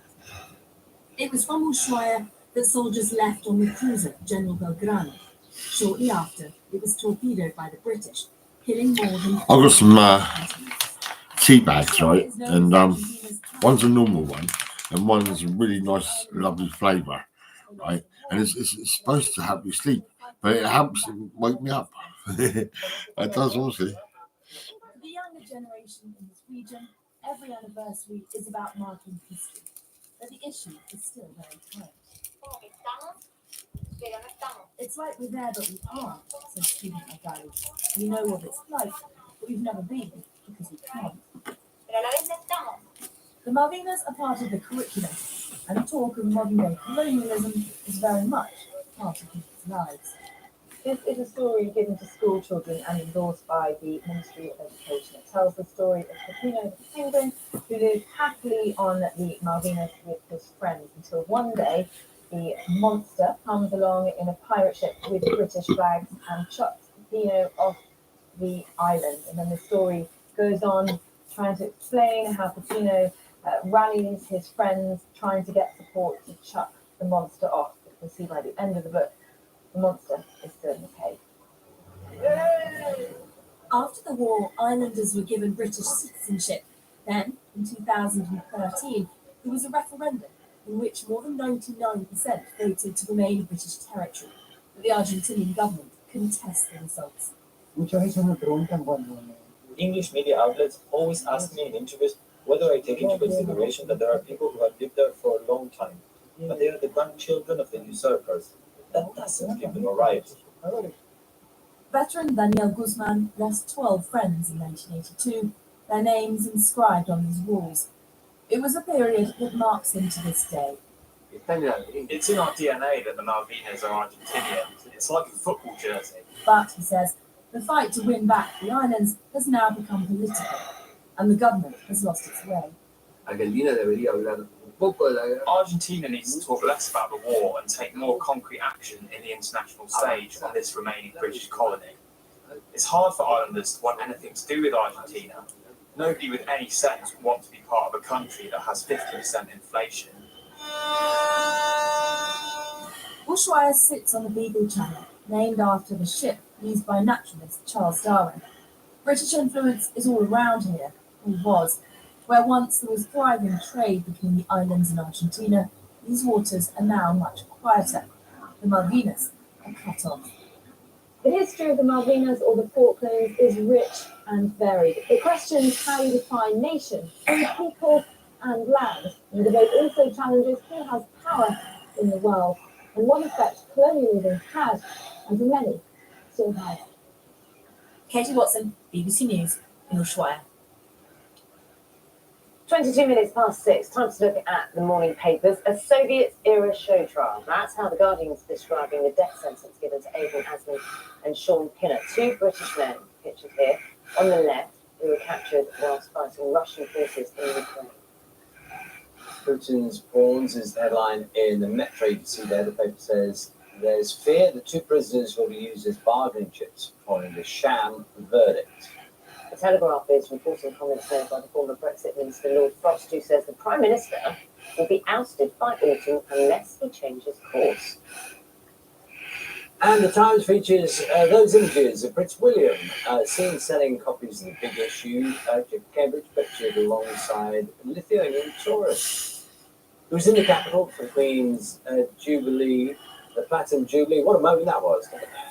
I don't know, you come over for the Jubilee celebrations, celebrate the Queen and 70 years reign, and then walk along and see her grandson in the street. It's quite something, It is, isn't it? What a picture to have. Seen anything inside? So, story, there's always two things that are always of interest to people who work unusual shifts. It includes us, obviously, when you work very early, sleep and eating. So this is a new report about when is the right time to eat breakfast. And as you can see, this is Professor Spector, who is Professor of Genetic Epidemiology, King's College London. And they've done a lot of research on this, and apparently the best time to have breakfast is 11 a.m. So the advice they're talking about now is that instead of... It depends on what time you get up. Surely. 11 o'clock can't be like a blanket time to have breakfast, because we get up, what, 4, quarter to 4 in the morning? No, but I think the point, that's absolutely right. But I think the point they're making is that if you lead more regular hours, then traditionally it says people often have their breakfast between 8 and 11. And what they're saying is instead of having breakfast then, push it back. So it's actually after you've got it. Because I think a lot of people, You wake up, everyone has different patterns. A lot of people get up, have breakfast. Yeah, couldn't do that. So whatever time you are getting up, and that tends to be sometime, 8 o'clock or whatever, you eat as soon as you get up. But this is saying shouldn't eat until 11. And one of the reasons they say is more and more households, I don't know if this is true really, are sticking to a more continental style of eating. So you're having breakfast later and then eating your evening meal not until 9 p.m. No, that wouldn't work. Is what they say. Well, they don't, it wouldn't work. Favourite cop car? You know, from cop series, police series, from anywhere. Favourite car? Oh, that's a very good question. Can you give me a bit of time on that one? Well, the one that's won is Inspector Morse's. His Jag. Yeah, Burgundy Classic, named as top of the cops by this poll that's been commissioned by Top Gear. What I'm slightly upset about, so you've got Miami Vices here, they had the Ferrari Testarossa, a Dempsey and Makepeace. So a Ford Escort from the Sweeney days, maybe? Yeah, that was a Ford Consul. Yeah. But I don't understand, there are two cars that aren't in there that immediately sprung to mind, maybe it's a generational thing. Firstly, Kit from Knight Rider. Yeah. That's not in there. Wasn't a detective though, was he? He sold things. Okay, well that's kind of like, that's not the point. I'm going to pitch in. And the 18 van, the big black van. Again, they weren't detectives, were they? They sold things. I'm going to pitch in Frank Cannon, who was a big sort of hefty detective from the early 70s, American detective. I can't remember what his car was, but it was significant. And he drove it all the time because he couldn't run, he couldn't chase anyone. All he ever did was drive, basically. But the point is, you have to know the car. I know, I can't remember it. Sorry. Time to get the news, travel, and weather where you are. See you shortly.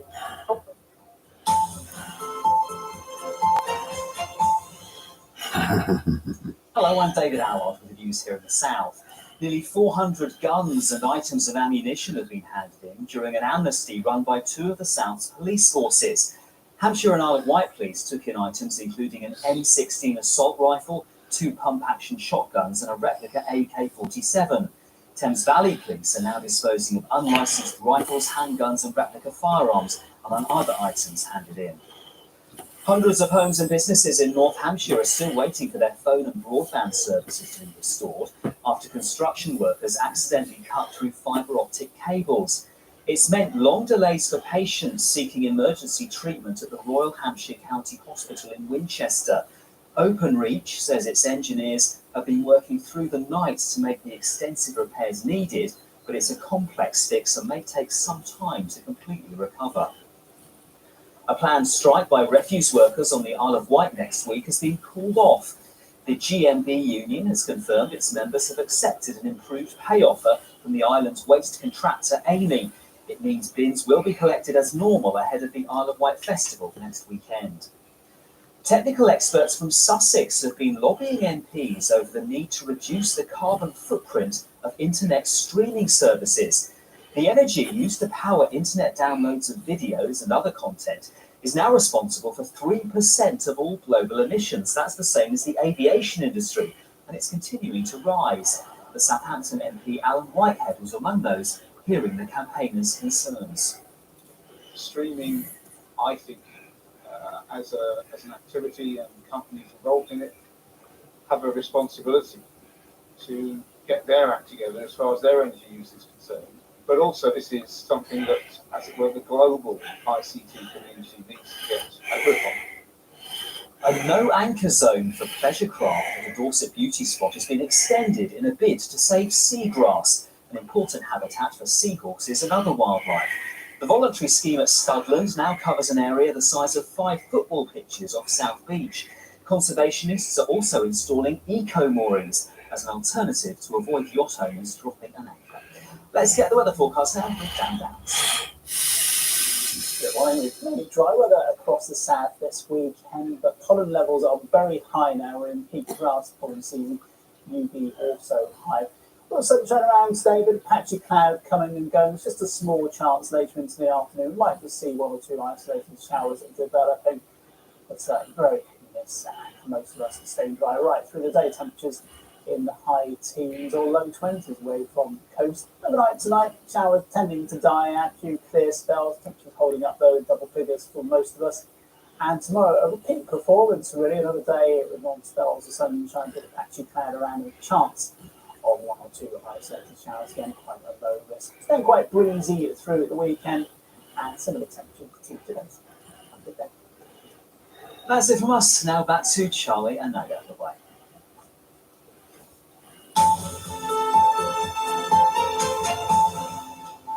Hello, you're watching Breakfast with Nagaman Chetty and Charlie Steck. Good morning to you. Coming up on the programme. Stars cast and present have reunited for the final ever episode of Neighbours. It's being filmed today. We get to look back at some of the Australian soap's most memorable moments. It was the surprise of the Jubilee weekend that we had tea with Paddington Bear.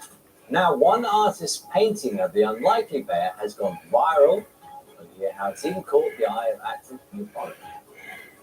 And after 340 years under the sea, the 17th century warship HMS Gloucester has been discovered off the coast of Norfolk. We're going to take you there just after 8:30 this morning.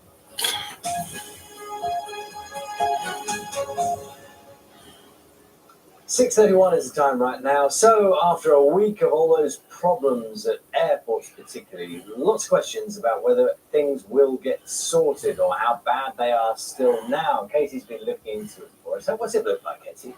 Well, it's what everyone wants to know, isn't it? Will things be sorted by the summer? And the travel industry says it's trying its best, but in reality, it still could take some time before things really get back to normal.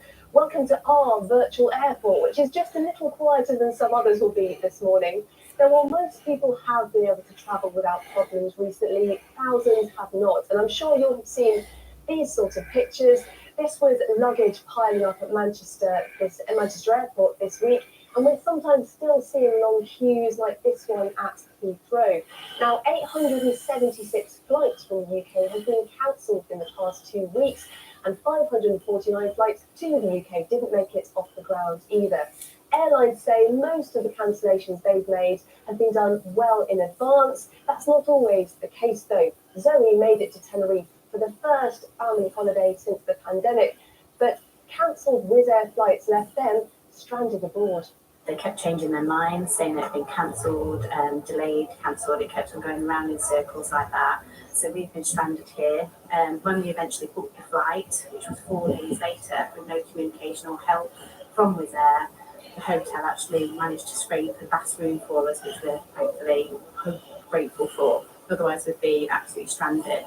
Because we received an email from Wizz Air direct, probably within about 10 minutes from the cancellation over the phone, saying that they tried to book us accommodation and have been unsuccessful because everywhere is fully booked and we're in quite a remote area of Tenerife.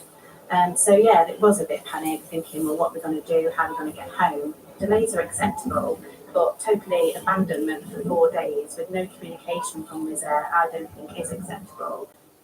Now, Wizz Air has apologised to customers and it's pointed to a widespread industry shortage of staff. That's not the only reason cancellations have been happening, but it has been a big underlying issue. Lots of aviation jobs were lost during the pandemic, including 30,000 at UK Airlines. With COVID restrictions easing and passengers returning, the industry has struggled to recruit enough new staff quickly.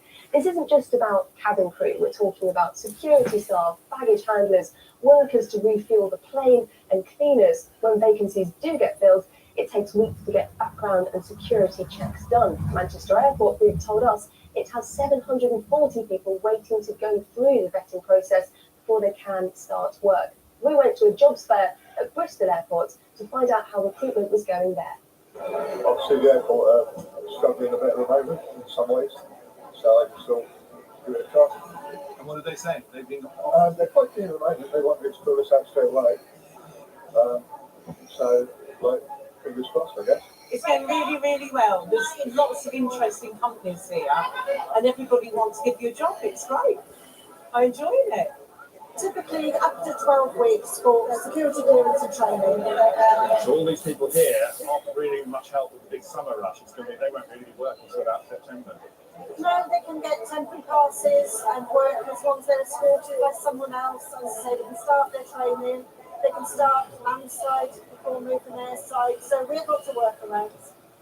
Let's speak to somebody who knows all about the recruitment issues. Cully Sandhu is the Managing Director of the Aviation Recruitment Network, and he joins me now from West London. Good morning.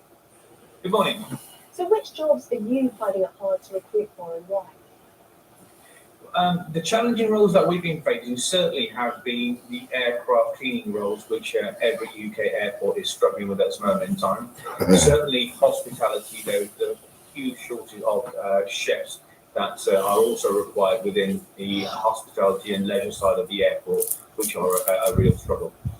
So quite a range of roles then. And we know that the government and businesses say they're working together to try and solve issues by the summer. And we know that the government has said at the moment it won't do what the industry has said it wants, which is special visas for overseas workers. What do you think would help get the people in the right jobs?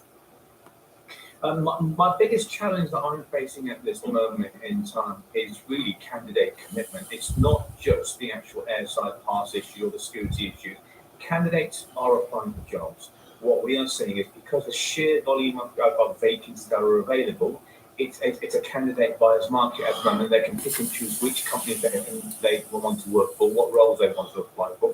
Certainly within my recruitment campaigns, we have advertised a large amount of vacancies where we get a fantastic response. But from converting those candidates from telephone interviews to face-to-face interviews, there is a real lack of commitment from candidates. And we're seeing people not turning up for interviews. 50% of our interview days are where candidates just aren't turning up for interviews. And that's a real challenge because we can't start the recruitment process unless we've got candidates in our talent pool who are attending those interviews. So the things as they are then, do you think that there is a chance that the industry can get people in the right jobs by the summer? Yes, I do believe that the industry is doing everything they can to actually get the volumes of individuals that they need. And people should appreciate it is volumes of individuals. We're not talking about one or two vacancies. We're talking about each airport having a huge amount of open vacancies in all areas of the airport that they're desperately trying to fill. And they have got people in the recruitment process being security cleared, but we need that commitment from those candidates who actually want to work in the airport to just commit to that vetting process and give us the time we need to actually get those checks done. Okay, thanks so much for joining us this morning, Cully. So this is something that doesn't seem to have a quick fix, but the businesses say they are making progress. One thing we've already seen though is some airlines have basically scaled back their ambitions a bit. They've made advanced cancellations. They've taken some flights out of the schedules for the summer. And the point of that is actually to make sure that you've made those advanced cancellations to kind of prevent the chances of on the day disruption actually in the summer at that peak time. Yeah, it gives people a chance to put something else if they're able to. Yeah. That as well, yeah. Katie, thanks so much.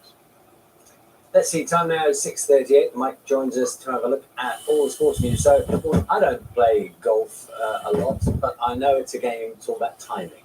It's all about timing. And yesterday, as this tournament started... Yes, this is a golf tournament that's shaking the sport to its core. The row and the bitterness over this breakaway, a series of matches and tournaments has intensified, basically, because no sooner but the rebel players teed off in this inaugural breakaway tournament, which is controversial because it's backed by Saudi Arabian money and the country's human rights record is deflecting attention away from that. As soon as they shit. Not a great surprise. We're expecting That's 3 hours and 15 minutes. Oh my god, that's crazy. Well, I think I'll go to 4 hours then. 4 hours, yeah. And Ian Poulter is one of the players who said he'll appeal against the decision to ban him. Others have said they're not too bothered, so they're not going to bother appealing. But they can all play in the US Open because the ban doesn't. That's next week. And so the idea is that logistically it would be too difficult to remove them all from the card. Oh, so they've given a certain notice period. Yeah, so they can still compete in the US Open. The ban will really take. And was it literally once they hit the first ball? Because I think there was. They wouldn't even know because they would be looking at their phones, and it was on an email. So yeah, the tournament was underway, but it was only when they sort of had a look at their email that they realised. So they knew it was coming, didn't they? Yeah, the players were getting huge amounts of money for appearing in the first tournament of the Saudi Arabia-funded series, and just teed off when that email came in, suspending them all 17 from the PGA Tour. It was announced that all of those players then competing in this week's event will be suspended, although, as I say, it doesn't apply to next week's so just too soon, that is.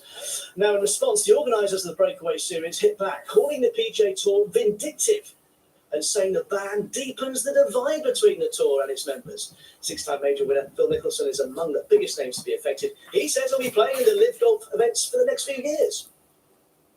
I was kind of saying that I didn't feel contractual agreements should be public, whether I like it or not. I'm not going to discuss it, but I am going to play all of the live events. So to answer your question, I'll be participating in all the events.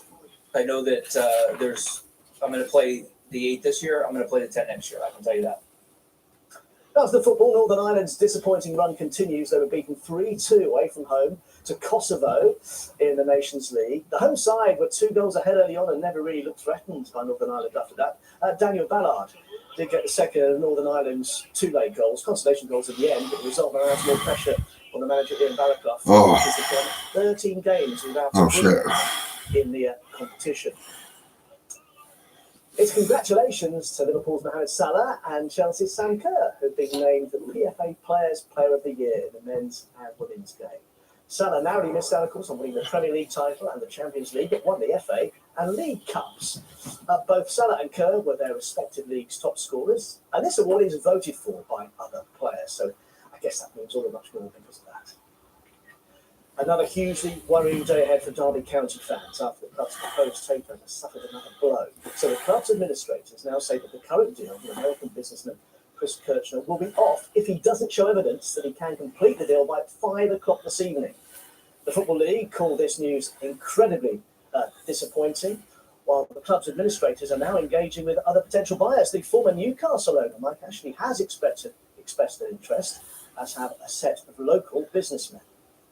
Onto the track now, Britain's Dina Asher-Smith said she was quite happy after finishing third in the 200 metres in the Diamond League meeting in Rome. Asher-Smith will defend her world title in the United States next month, ran a season's best time of 22.27 seconds, but it wasn't quite enough to beat the Olympic champion Elaine Thompson-Herah, who came second, and her fellow Jamaican Sharika Jackson, who won the race. Olympic silver medalist Laura Muir continued her comeback from back injury with a third place in another high-quality field. This was in the 1,500 metres. World Championships are now just 5 weeks away. Andy Murray is warming up for Wimbledon rather well. He continued with his strong start to the grass court season by reaching the quarterfinals now of the Stuttgart Open, beating Alexander Bublik. Murray battled through 2 tough sets to book his place in the last 8. He'll face top seed Stefanos Tsitsipas next as his build-up to Wimbledon continues. It is less than 3 weeks away now before the doors at the All England Club open once more for this year's Wimbledon. But this year will be the last time that Sue Barker presents the BBC's TV coverage from the championships. Barker first joined the team in 1993 after finishing her playing career, and since 2000 has anchored the fortnight's broadcast. So the decision brings to an end her career at the BBC. She's also, of course, presenting the Olympic Games, Question of Sports, Sports Personality of the Year. She says that she will miss it terribly, but after 30 years, I feel the time is right for me. I've worked the best of the best. And England's cricketers are back in action this morning. They're at Trent Bridge for the start of their second test against New Zealand. England have named an unchanged side as well after winning that first test, turning it around pretty dramatically. Spinner Jack Leach then keeps his place despite suffering concussion in the first match at Lord's. And Ben Stokes says he's feeling at home in his new role as captain. The job, there comes more responsibility and stuff, outside of performing on the pitch and stuff like that. But, I've really enjoyed it and, just tried to still be myself around the group and not put any more pressure onto myself. And, because, I've been to be, I spoke up my own trumpet, but I've always felt that I've been someone that the lads have sort of looked to and how a way to operate. And so that's not changed. And looking at the skies, I'd say it looks fair for the cricket. What do you know? What do I know? Let's speak to someone who That's does. what I thought. How about that? When you That's what I tread on thought. her toes, you know what she gets. That's why I didn't. I just said it. Well, that's the question. Salone. Super. Come on then, Carol. What's the answer? Mike is absolutely right. Yes. Yeah, he'd well, he would right be, in wouldn't saying- He's such a star. I wouldn't hear a bad word said about Mike.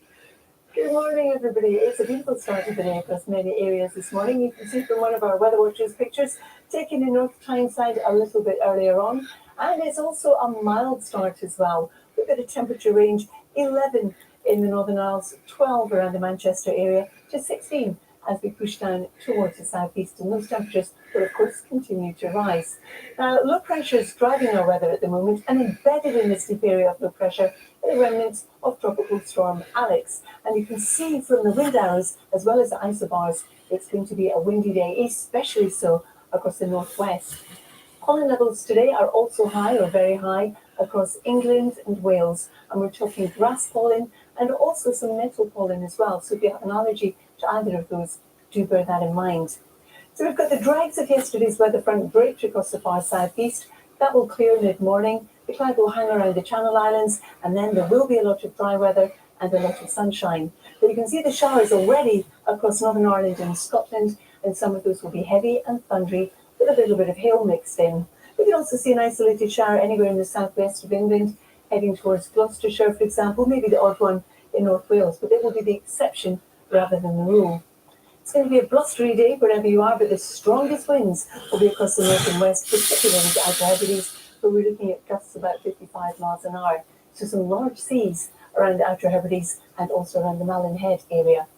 As we head on through the evening and overnight period, once again we'll have some clear skies. The showers continuing across Scotland and Northern Ireland, some of those still heavy as well, and still strong winds across the northwest. Temperature-wise, falling away to roughly 11 to about 13 degrees. As we head into Saturday, the low pressure drifts a little bit further northeastwards. So you can see from the isobars and also the wind arrows where the strongest winds are. Come further south, we've got a little ridge of high pressure trying to build in. So it's not going to be as windy here. It'll be breezy though. So the strongest winds across the north, we've got showers emerging to give some longer spells of rain. Some of that will be heavy and thundery. Showers coming in also across Northern Ireland. For much of England and Wales, though, it is going to be dry and sunny, and we're looking at temperatures 14 to about 22 degrees. Then as we move into Sunday, you can see how the low pressure drifts up towards the Norwegian Sea. We also have a lot of isobars still across the north of the country. It's not going to be as windy, but it will still be windy. Come south, we've got high pressure building in. So a lot of dry weather, and won't be as many showers either across Scotland and Northern Ireland as we're looking at in the next couple of days. Temperatures down a touch, 13 to about 21. But again, Charlie, if you like your temperatures a little bit higher, at the moment, and I'm sticking that caveat in, it looks like on Tuesday, somewhere in the southeast, could well have temperatures of 24 or 25. And of course, that's the start of Royal Ascot. Carol, thanks very much. We'll see you later on. That's lovely. Go down to the races. Beautiful weather. 13 minutes to 7 is the time. A 17th century shipwreck has been uncovered off the Norfolk coast. It's been described as the most important maritime discovery since the raising of the Mary Rose. The Gloucester sank 340 years ago while carrying the future King of England, James Stuart, but the ship's whereabouts were unknown until a team of divers unearthed it after a 4-year search. Joe Black has this report. Beneath the surface, 30 miles off the Yarmouth coast, lies the Gloucester, a 17th century warship which came to a tragic end. It sank 340 years ago after hitting the sandbank. On board was the future King of England, James Stuart, Duke of York. He survived, but others did not. It's estimated between 130 and 250 people died that morning in May. Since 1682, the vessel remained half buried on the seabed, and its exact location was unknown.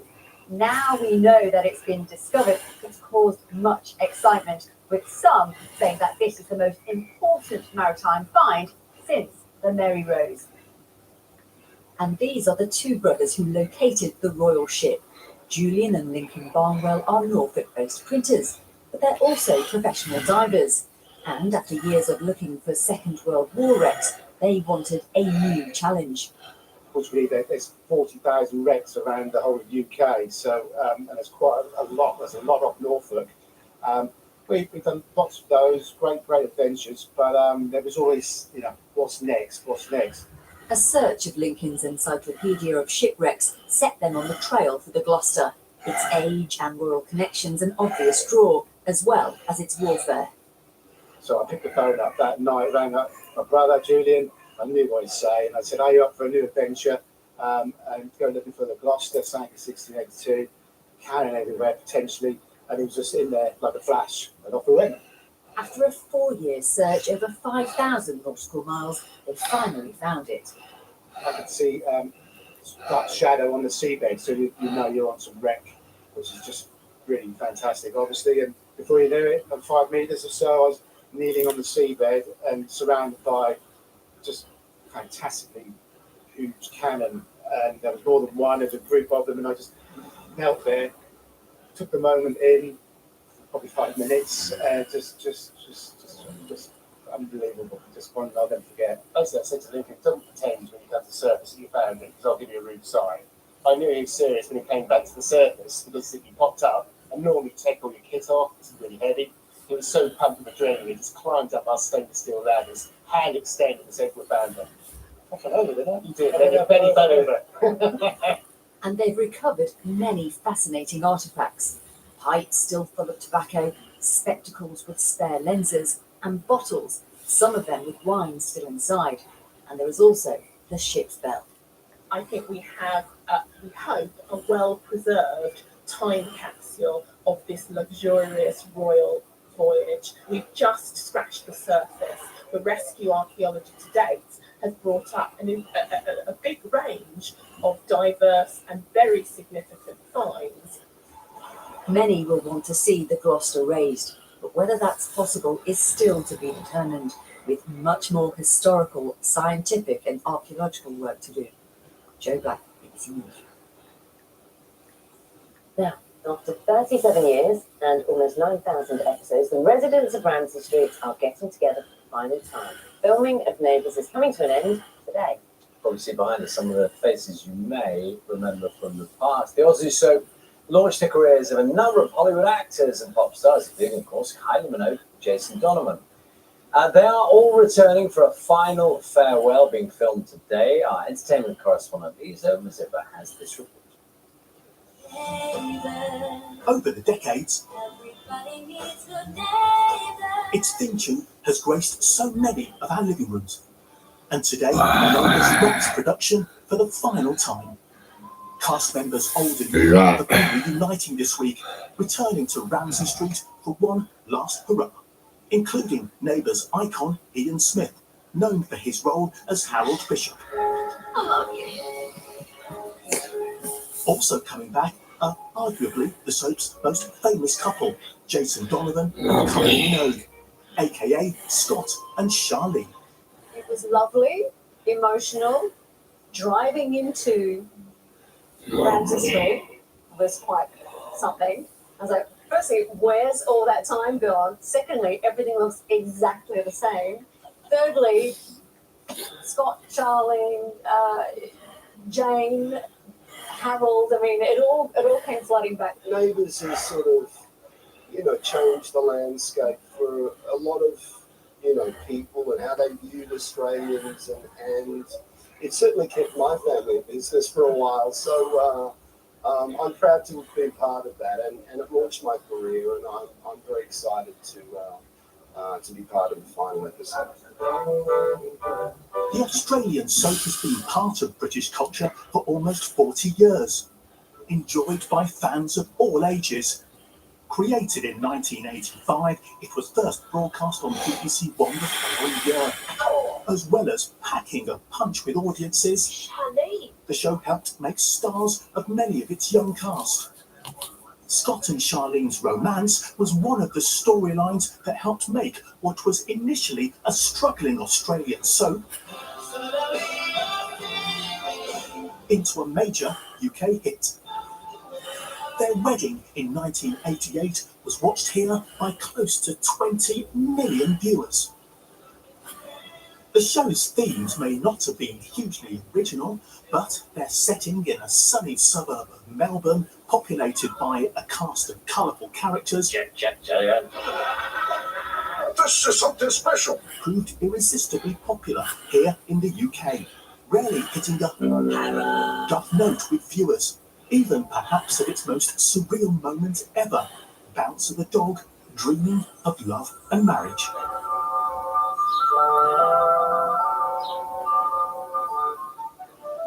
"21 years after its first episode on British TV, it moved from BBC One to Channel 5. Let's celebrate. Stefan Dennis's Paul Robinson may be the only remaining original, but with the transgender role of McKenna Greaves and gay characters like Aaron Brennan and David Tanaka, the soap has not only constantly replenished its cast, but has also aimed to better reflect modern society. Over the decades, the residents of Ramsey Street have survived fires, car crashes, explosions, even a plane crash. But with so much of its funding having come from Channel 5, it's their withdrawal and TV economics that have finally killed off the much-loved soap.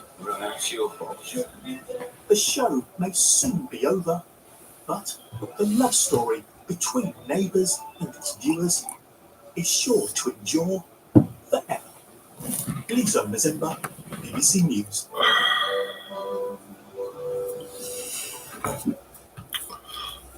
Standout perm and mullet. Take that. Standout perm and mullet. Sounds like a comedy dude, doesn't it? Perm and mullet. So, have you got any thoughts about Neighbours ending? Mullet. I'll tell you what, mullet, right? I used to 9,000. Was it 9,000? go fishing down the docks. Sounds like a lot. And I used to get mullet. Maybe more famous over here, Cornish, Stevens, or whatever. Jag 'em. But there's not much difference. Catch 'em. Yeah. Really added up the numbers. Do you have a favourite Neighbours moment? Perhaps there was some there in Lizo's report, but perhaps there's just a moment or something it meant to you in life. Get in touch. We're going to be a bit nostalgic, a bit more a little later on in the programme. And get in touch via email, bbcbreakfast@bbc.co.uk, and of course Twitter @bbcbreakfast. Time now to get the news where you are.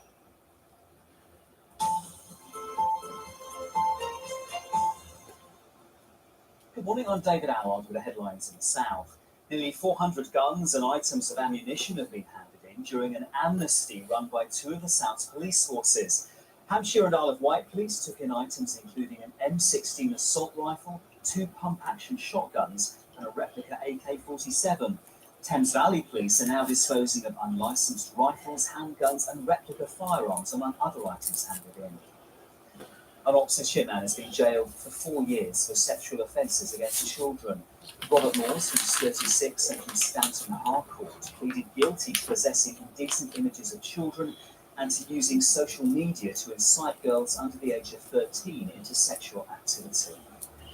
Hundreds of homes and businesses in North Hampshire are still waiting for their phone and broadband services to be restored after construction workers accidentally cut through fibre optic cables.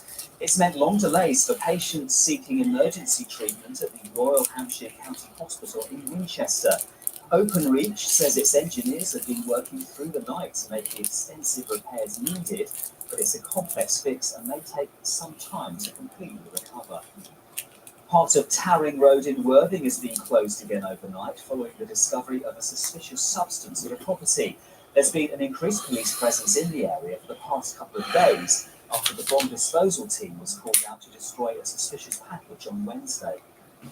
Technical experts from Sussex have been lobbying MPs over the need to reduce the carbon footprint of internet streaming services. The energy used to power internet downloads of videos and other content is now responsible for 3% of all global emissions. That's the same as the aviation industry, and it's continuing to rise. Southampton MP Alan Whitehead was among those hearing campaigners' concerns. Streaming, I think, as an activity and companies involved in it have a responsibility to get their act together as far as their energy use is concerned. But also this is something that, as it were, the global ICT community needs to get a grip on. Dan Downs has his summer suit on, bodes well for the weekend weather. Yeah, well, mainly dry weather across the south this weekend, but pollen levels are very high now. We're in peak grass pollen season, UV also high. Well, sunshine around today, but patchy cloud coming and going. It's just a small chance later into the afternoon. Might just see one or two isolated showers that developing. It's very yes, for most of us to stay dry right through the day. Temperature low 20s away from the coast. Tonight, showers tending to die out, few clear spells. Temperatures holding up though in double figures for most of us. And tomorrow, a peak performance really. Another day with long spells of sunshine, big patchy cloud around with a chance of one or two isolated showers. Again, quite a low risk. It's then quite breezy through at the weekend and similar temperatures to today. Have a good day. Travel and Red Funnel have cancelled some sailings this morning on both its car ferry and Redjet services due to a staff shortage. That is it from us. Have a good morning. Bye-bye.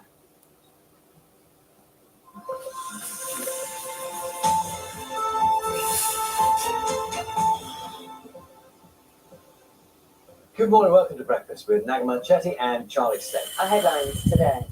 The government condemns the death sentences handed to 2 British men and a Moroccan who were captured by Russian forces whilst fighting for Ukraine. We need to hold the doors of the Capitol. Dramatic pictures of the storming of the US Capitol by supporters of Donald Trump are played at the start of an inquiry into last year's riot. A legal challenge to stop the Home Office sending asylum seekers to Rwanda takes place at the High Court this morning. Good morning. Bans for the breakaway golfers after teeing off in the controversial Saudi Arabia-backed series in Hertfordshire. All 17 Rebel players, including Phil Mickelson, are suspended by the PGA Tour. And an artist's impression when Paddington met the Queen. We'll hear from the creator of this delightful drawing, inspired by the Platinum Jubilee. Good morning. For many of us, it's going to be a dry day today with just the odd isolated shower and blustery. The exception to that is across Scotland and Northern Ireland, where the showers will be heavy and frequent and thundery, and it's also going to be windy, especially so with exposure. I'll have all the details throughout this morning's programme.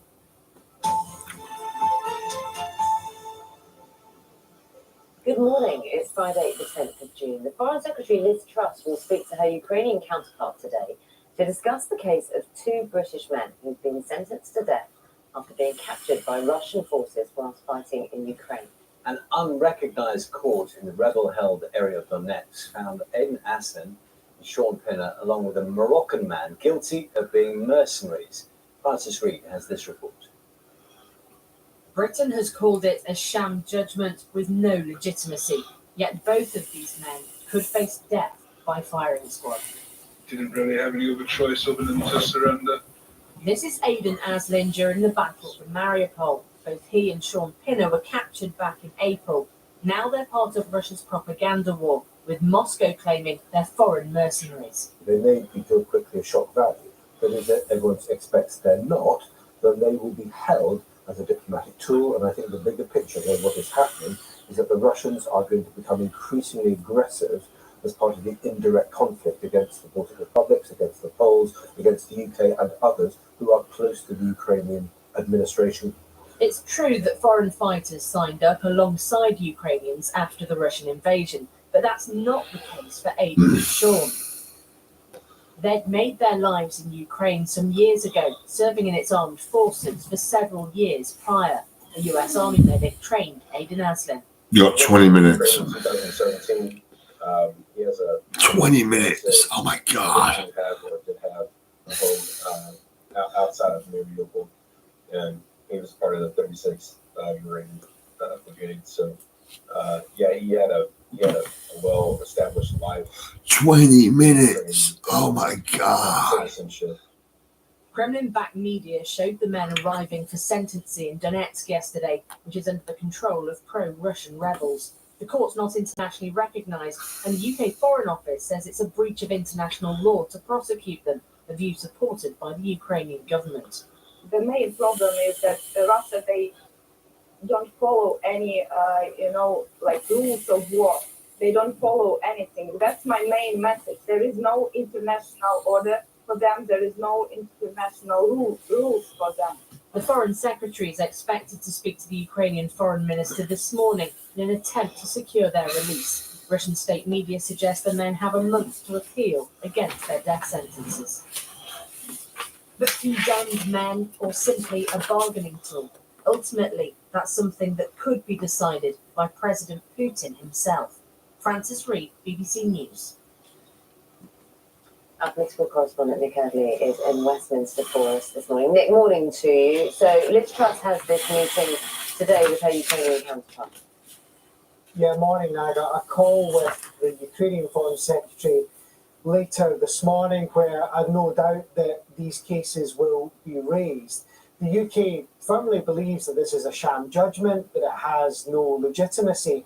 And the argument that the Foreign Office makes is that these men were in Ukraine legitimately, they were members of the Ukrainian armed forces legitimately, and therefore they should be treated under the Geneva Conventions, which protect prisoners of war. That's obviously not what's happening at the moment. The Russian side has made the argument that they're mercenaries. The UK says that's complete nonsense. There have been some calls for the government to summon the Russian ambassador.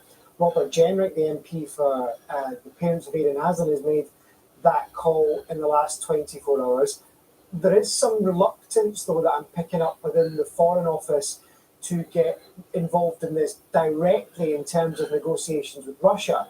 And the reason for that is they don't want this to become a bilateral issue between the UK and Russia, because they fear that that would give some credit to the idea that these guys were British citizens out fighting there as mercenaries. The Foreign Office is absolutely adamant that these men were fighting legitimately as part of the Ukrainian forces, and therefore they're protected under international law, and that Russia should respect that. Nick, thanks for explaining that. We'll speak to you later in the Thursday, therefore. New video footage has been released of the riots at the Capitol building in Washington last year when supporters of Donald Trump stormed Congress as politicians certified Joe Biden's victory. The graphic images were shown in the first of several televised briefings by a Democratic-led committee, almost 1 year after almost a year of investigations. Our Washington correspondent, Nomia Iqbal, has more. They're marching eastbound. It's one of the most documented events in modern history. One of us are trying to breach and get to the Capitol.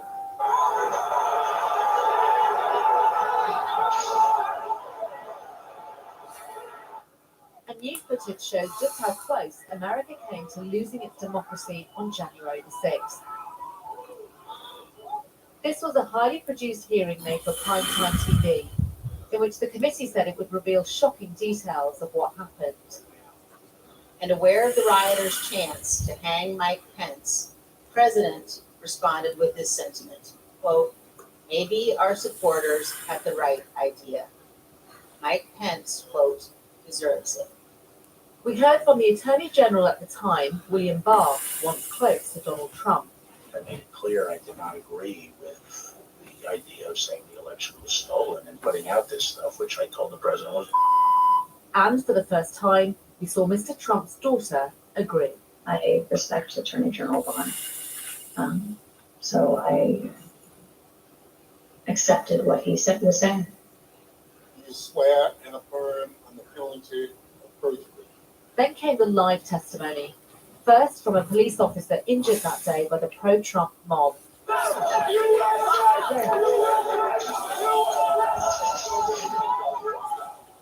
I was called a traitor to my country, my oath, and my constitution. In actuality, I was none of it.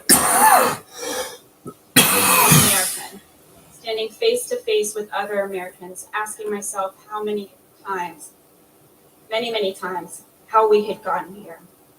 And then a British filmmaker, Nick Quested, who filmed with the Proud Boys, a far-right militia group accused of sparking the riot.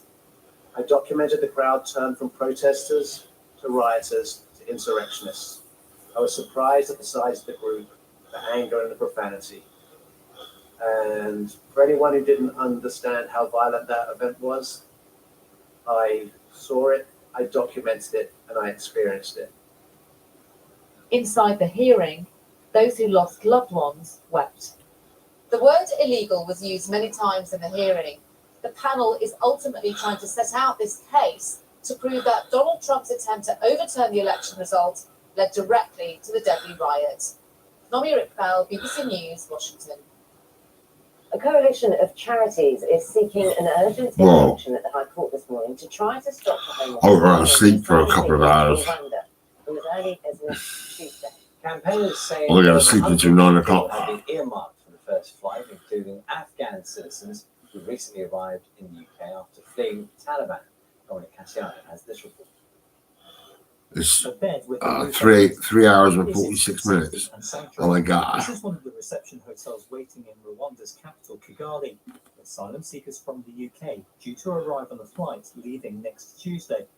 Legally controversial, there's a political priority for Home Secretary Priti Patel, who struck the deal with the country's government to receive asylum seekers that the Home Office doesn't want to consider for refuge at home.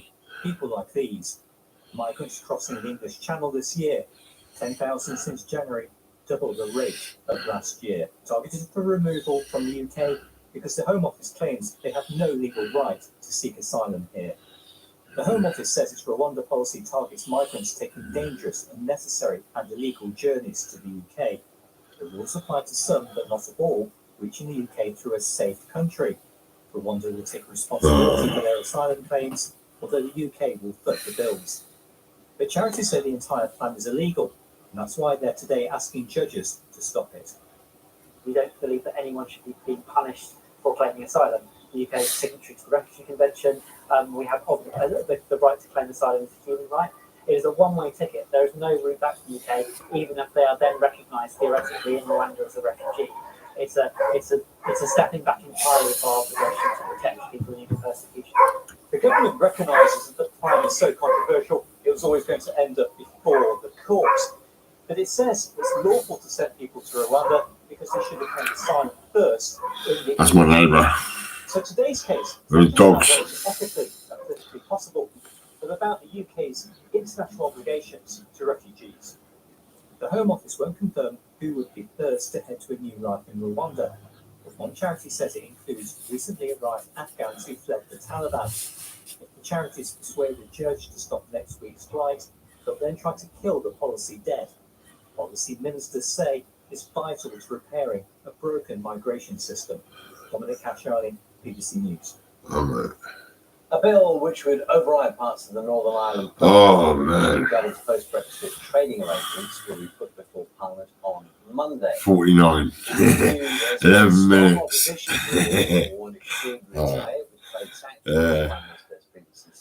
Changes were needed to fix the political situation in Northern Ireland. A former husband of the singer Britney Spears has been arrested at her home in Los Angeles after he Oh, smoking a cigarette. gate crashed her third wedding to her partner Sam Ashgari. Now, officers say I've drifted off to sleep. I'm like, he filmed himself on social media before he was confronted by that means you've got to go to sleep. It comes 7 months Go and lay down for an hour, 2 hours. legal arrangement that said she prevented her from getting married. From standing on the Buckingham Palace balcony last weekend to selling the big issue in London on Wednesday, Prince William's attempt at going undercover to help the homeless didn't go unnoticed. Unlikely to have become I can't believe my neighbour. He's not my neighbour. He's a patient. Mark. He phoned me at about 3 in the morning. The big issue, or Kensington Palace have commented on the prince's appearance. Time now is 13 minutes past 7, so Carol's having a look at the weather for us. It's that time, isn't it, Carol? In June, and quite a few summer sporting events either happening or just around the corner.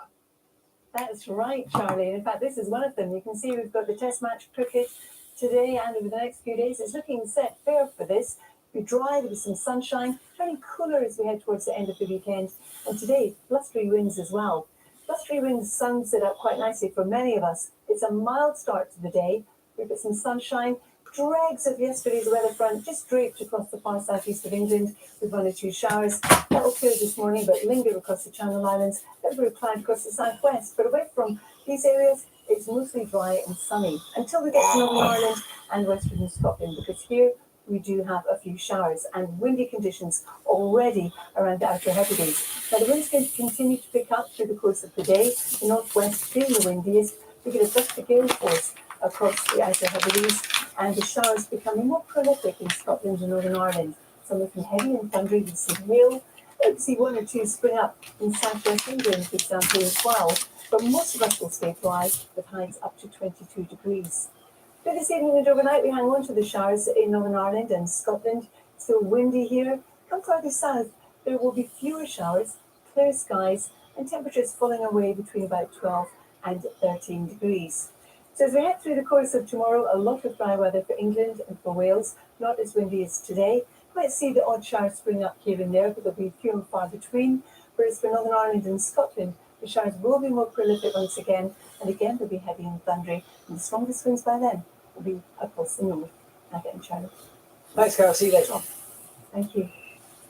It's 7:15. Good morning to you. It's been warned that nurses will suffer a huge wage hit this year if their pay isn't raised above the soaring rate of inflation. The union, the TUC, said if ministers agree to a 3% pay settlement, its analysis shows wages could be down in real terms by £1,600 a year. That's because of today's high inflation rate.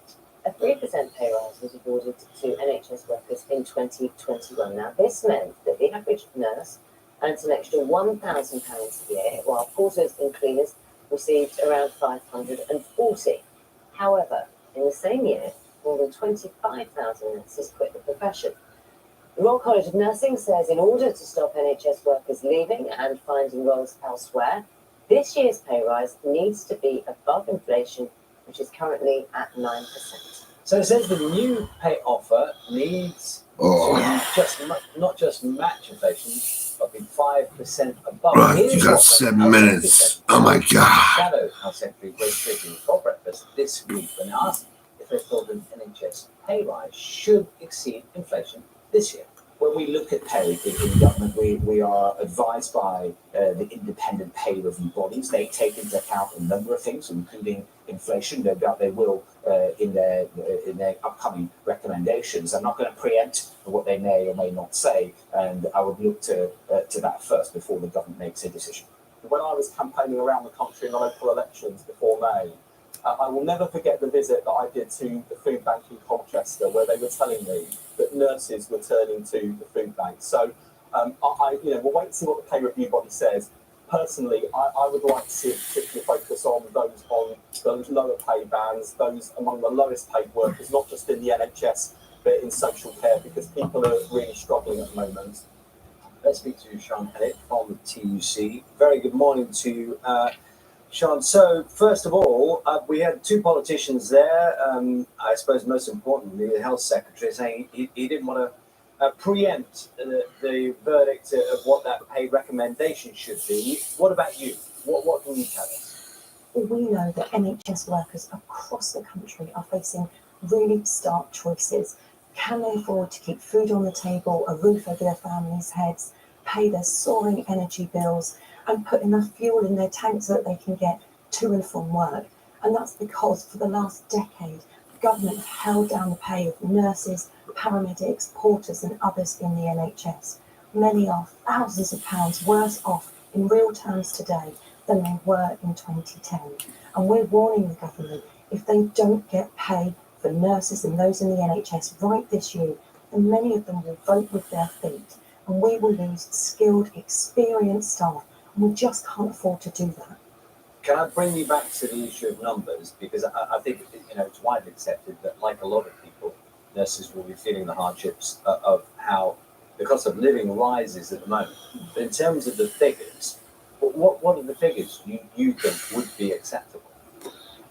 Everyone deserves a decent day's pay for a decent day's work. No nurse or anyone working in the NHS should be having to turn to a food bank, to debt or universal credit in order NHS staff are using food bank. I use food bank sometimes. Rising cost of living, to make sure that they're not only able to break even, but they're able to survive and thrive. And that means that our wider economy will benefit too, because we know that when our public sector workers, our NHS workers have money in their pocket, they're able to not only meet their household bills, but they're able to go out into our local high street, into our shops and our restaurants, and to keep that private economy going too.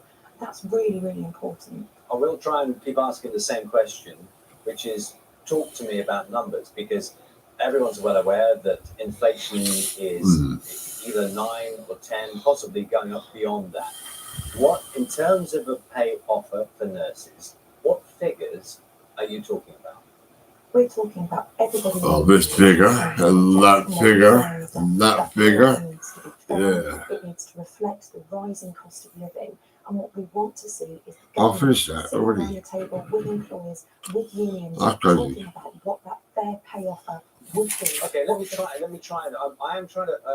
Are you in a position where you aren't going to talk about numbers? Because what you seem to be saying is that inflation, if we take it, say, today as we speak now at 9%, you're saying that that's the baseline for the pay settlement, and it should be inflation plus. Is that? Am I taking that? Is that a reasonable read of what you're saying? We're saying that the pay award should absolutely reflect that cost of living, and that anything below it will be a real terms pay cut. Certainly that 3% falls well short. It means a real terms pay cut by around £2,000 for the average paramedic, over £1,000 for the average nurse. So There's a bee over there, a wasp, to reflect that a big rising cost big of one, and he's Can I dead. ask you about strike action? Because that's. And I've got to pick him up and I've got to put him down the toilet.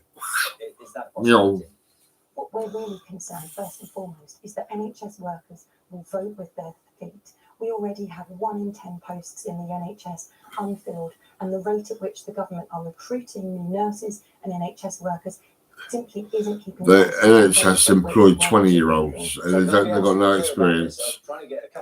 They're rubbish. Nailed down. So are you saying there are more nurses leaving the profession than there are being recruited? Because the Yes, government good, is painting good. a different picture. They say the number of nurses More this leaving year is up by than more than working for the 10,000. NHS. Is that wrong? The government have been some way successful in recruiting more nurses to the NHS, but they chose an arbitrary number. They chose 50,000. It wasn't rooted in evidence. It wasn't rooted in a proper workforce plan for the NHS. It didn't look at the rising need, and it didn't take account of how many nurses are leaving. And many of those nurses recruited have actually come from overseas. What we're seeing is that our investment in our own domestic workforce isn't happening, and that's because the nurses' bursary was cut. Things that we need to make sure. They sectioned me for 18 years. That's fucking dodgy as fuck, that is. We've already got, and for us, that's Well, 2004 until 2022. you begin to fix the 20 years, 22 years. at the moment, the leakage of skilled experience. 18 years. What that does is create huge pressures on the staff that are left remaining who try to plug the gaps. We really need to NHS. focusing, yes, on recruitment. You're rubbish. And to do that, NHS are rubbish. NHS are rubbish. NHS are rubbish. Yeah. And money buying home menopause testing kits, and their results could cause. I want to say goodbye because it's you got 30 seconds. 30 seconds and you're going to be gone. And I'll be putting that wasp down the toilet. Yeah. And I'll be thinking about the NHS, how much money they owe me. They owe me a lot of money, compensation. Dr. Courtney can pay me. The tests look for a hormone called FSH in urine. And I'll see you later. within minutes, but top UK doctors are advising women Ha, ha, ha. to use them. While the tests are good.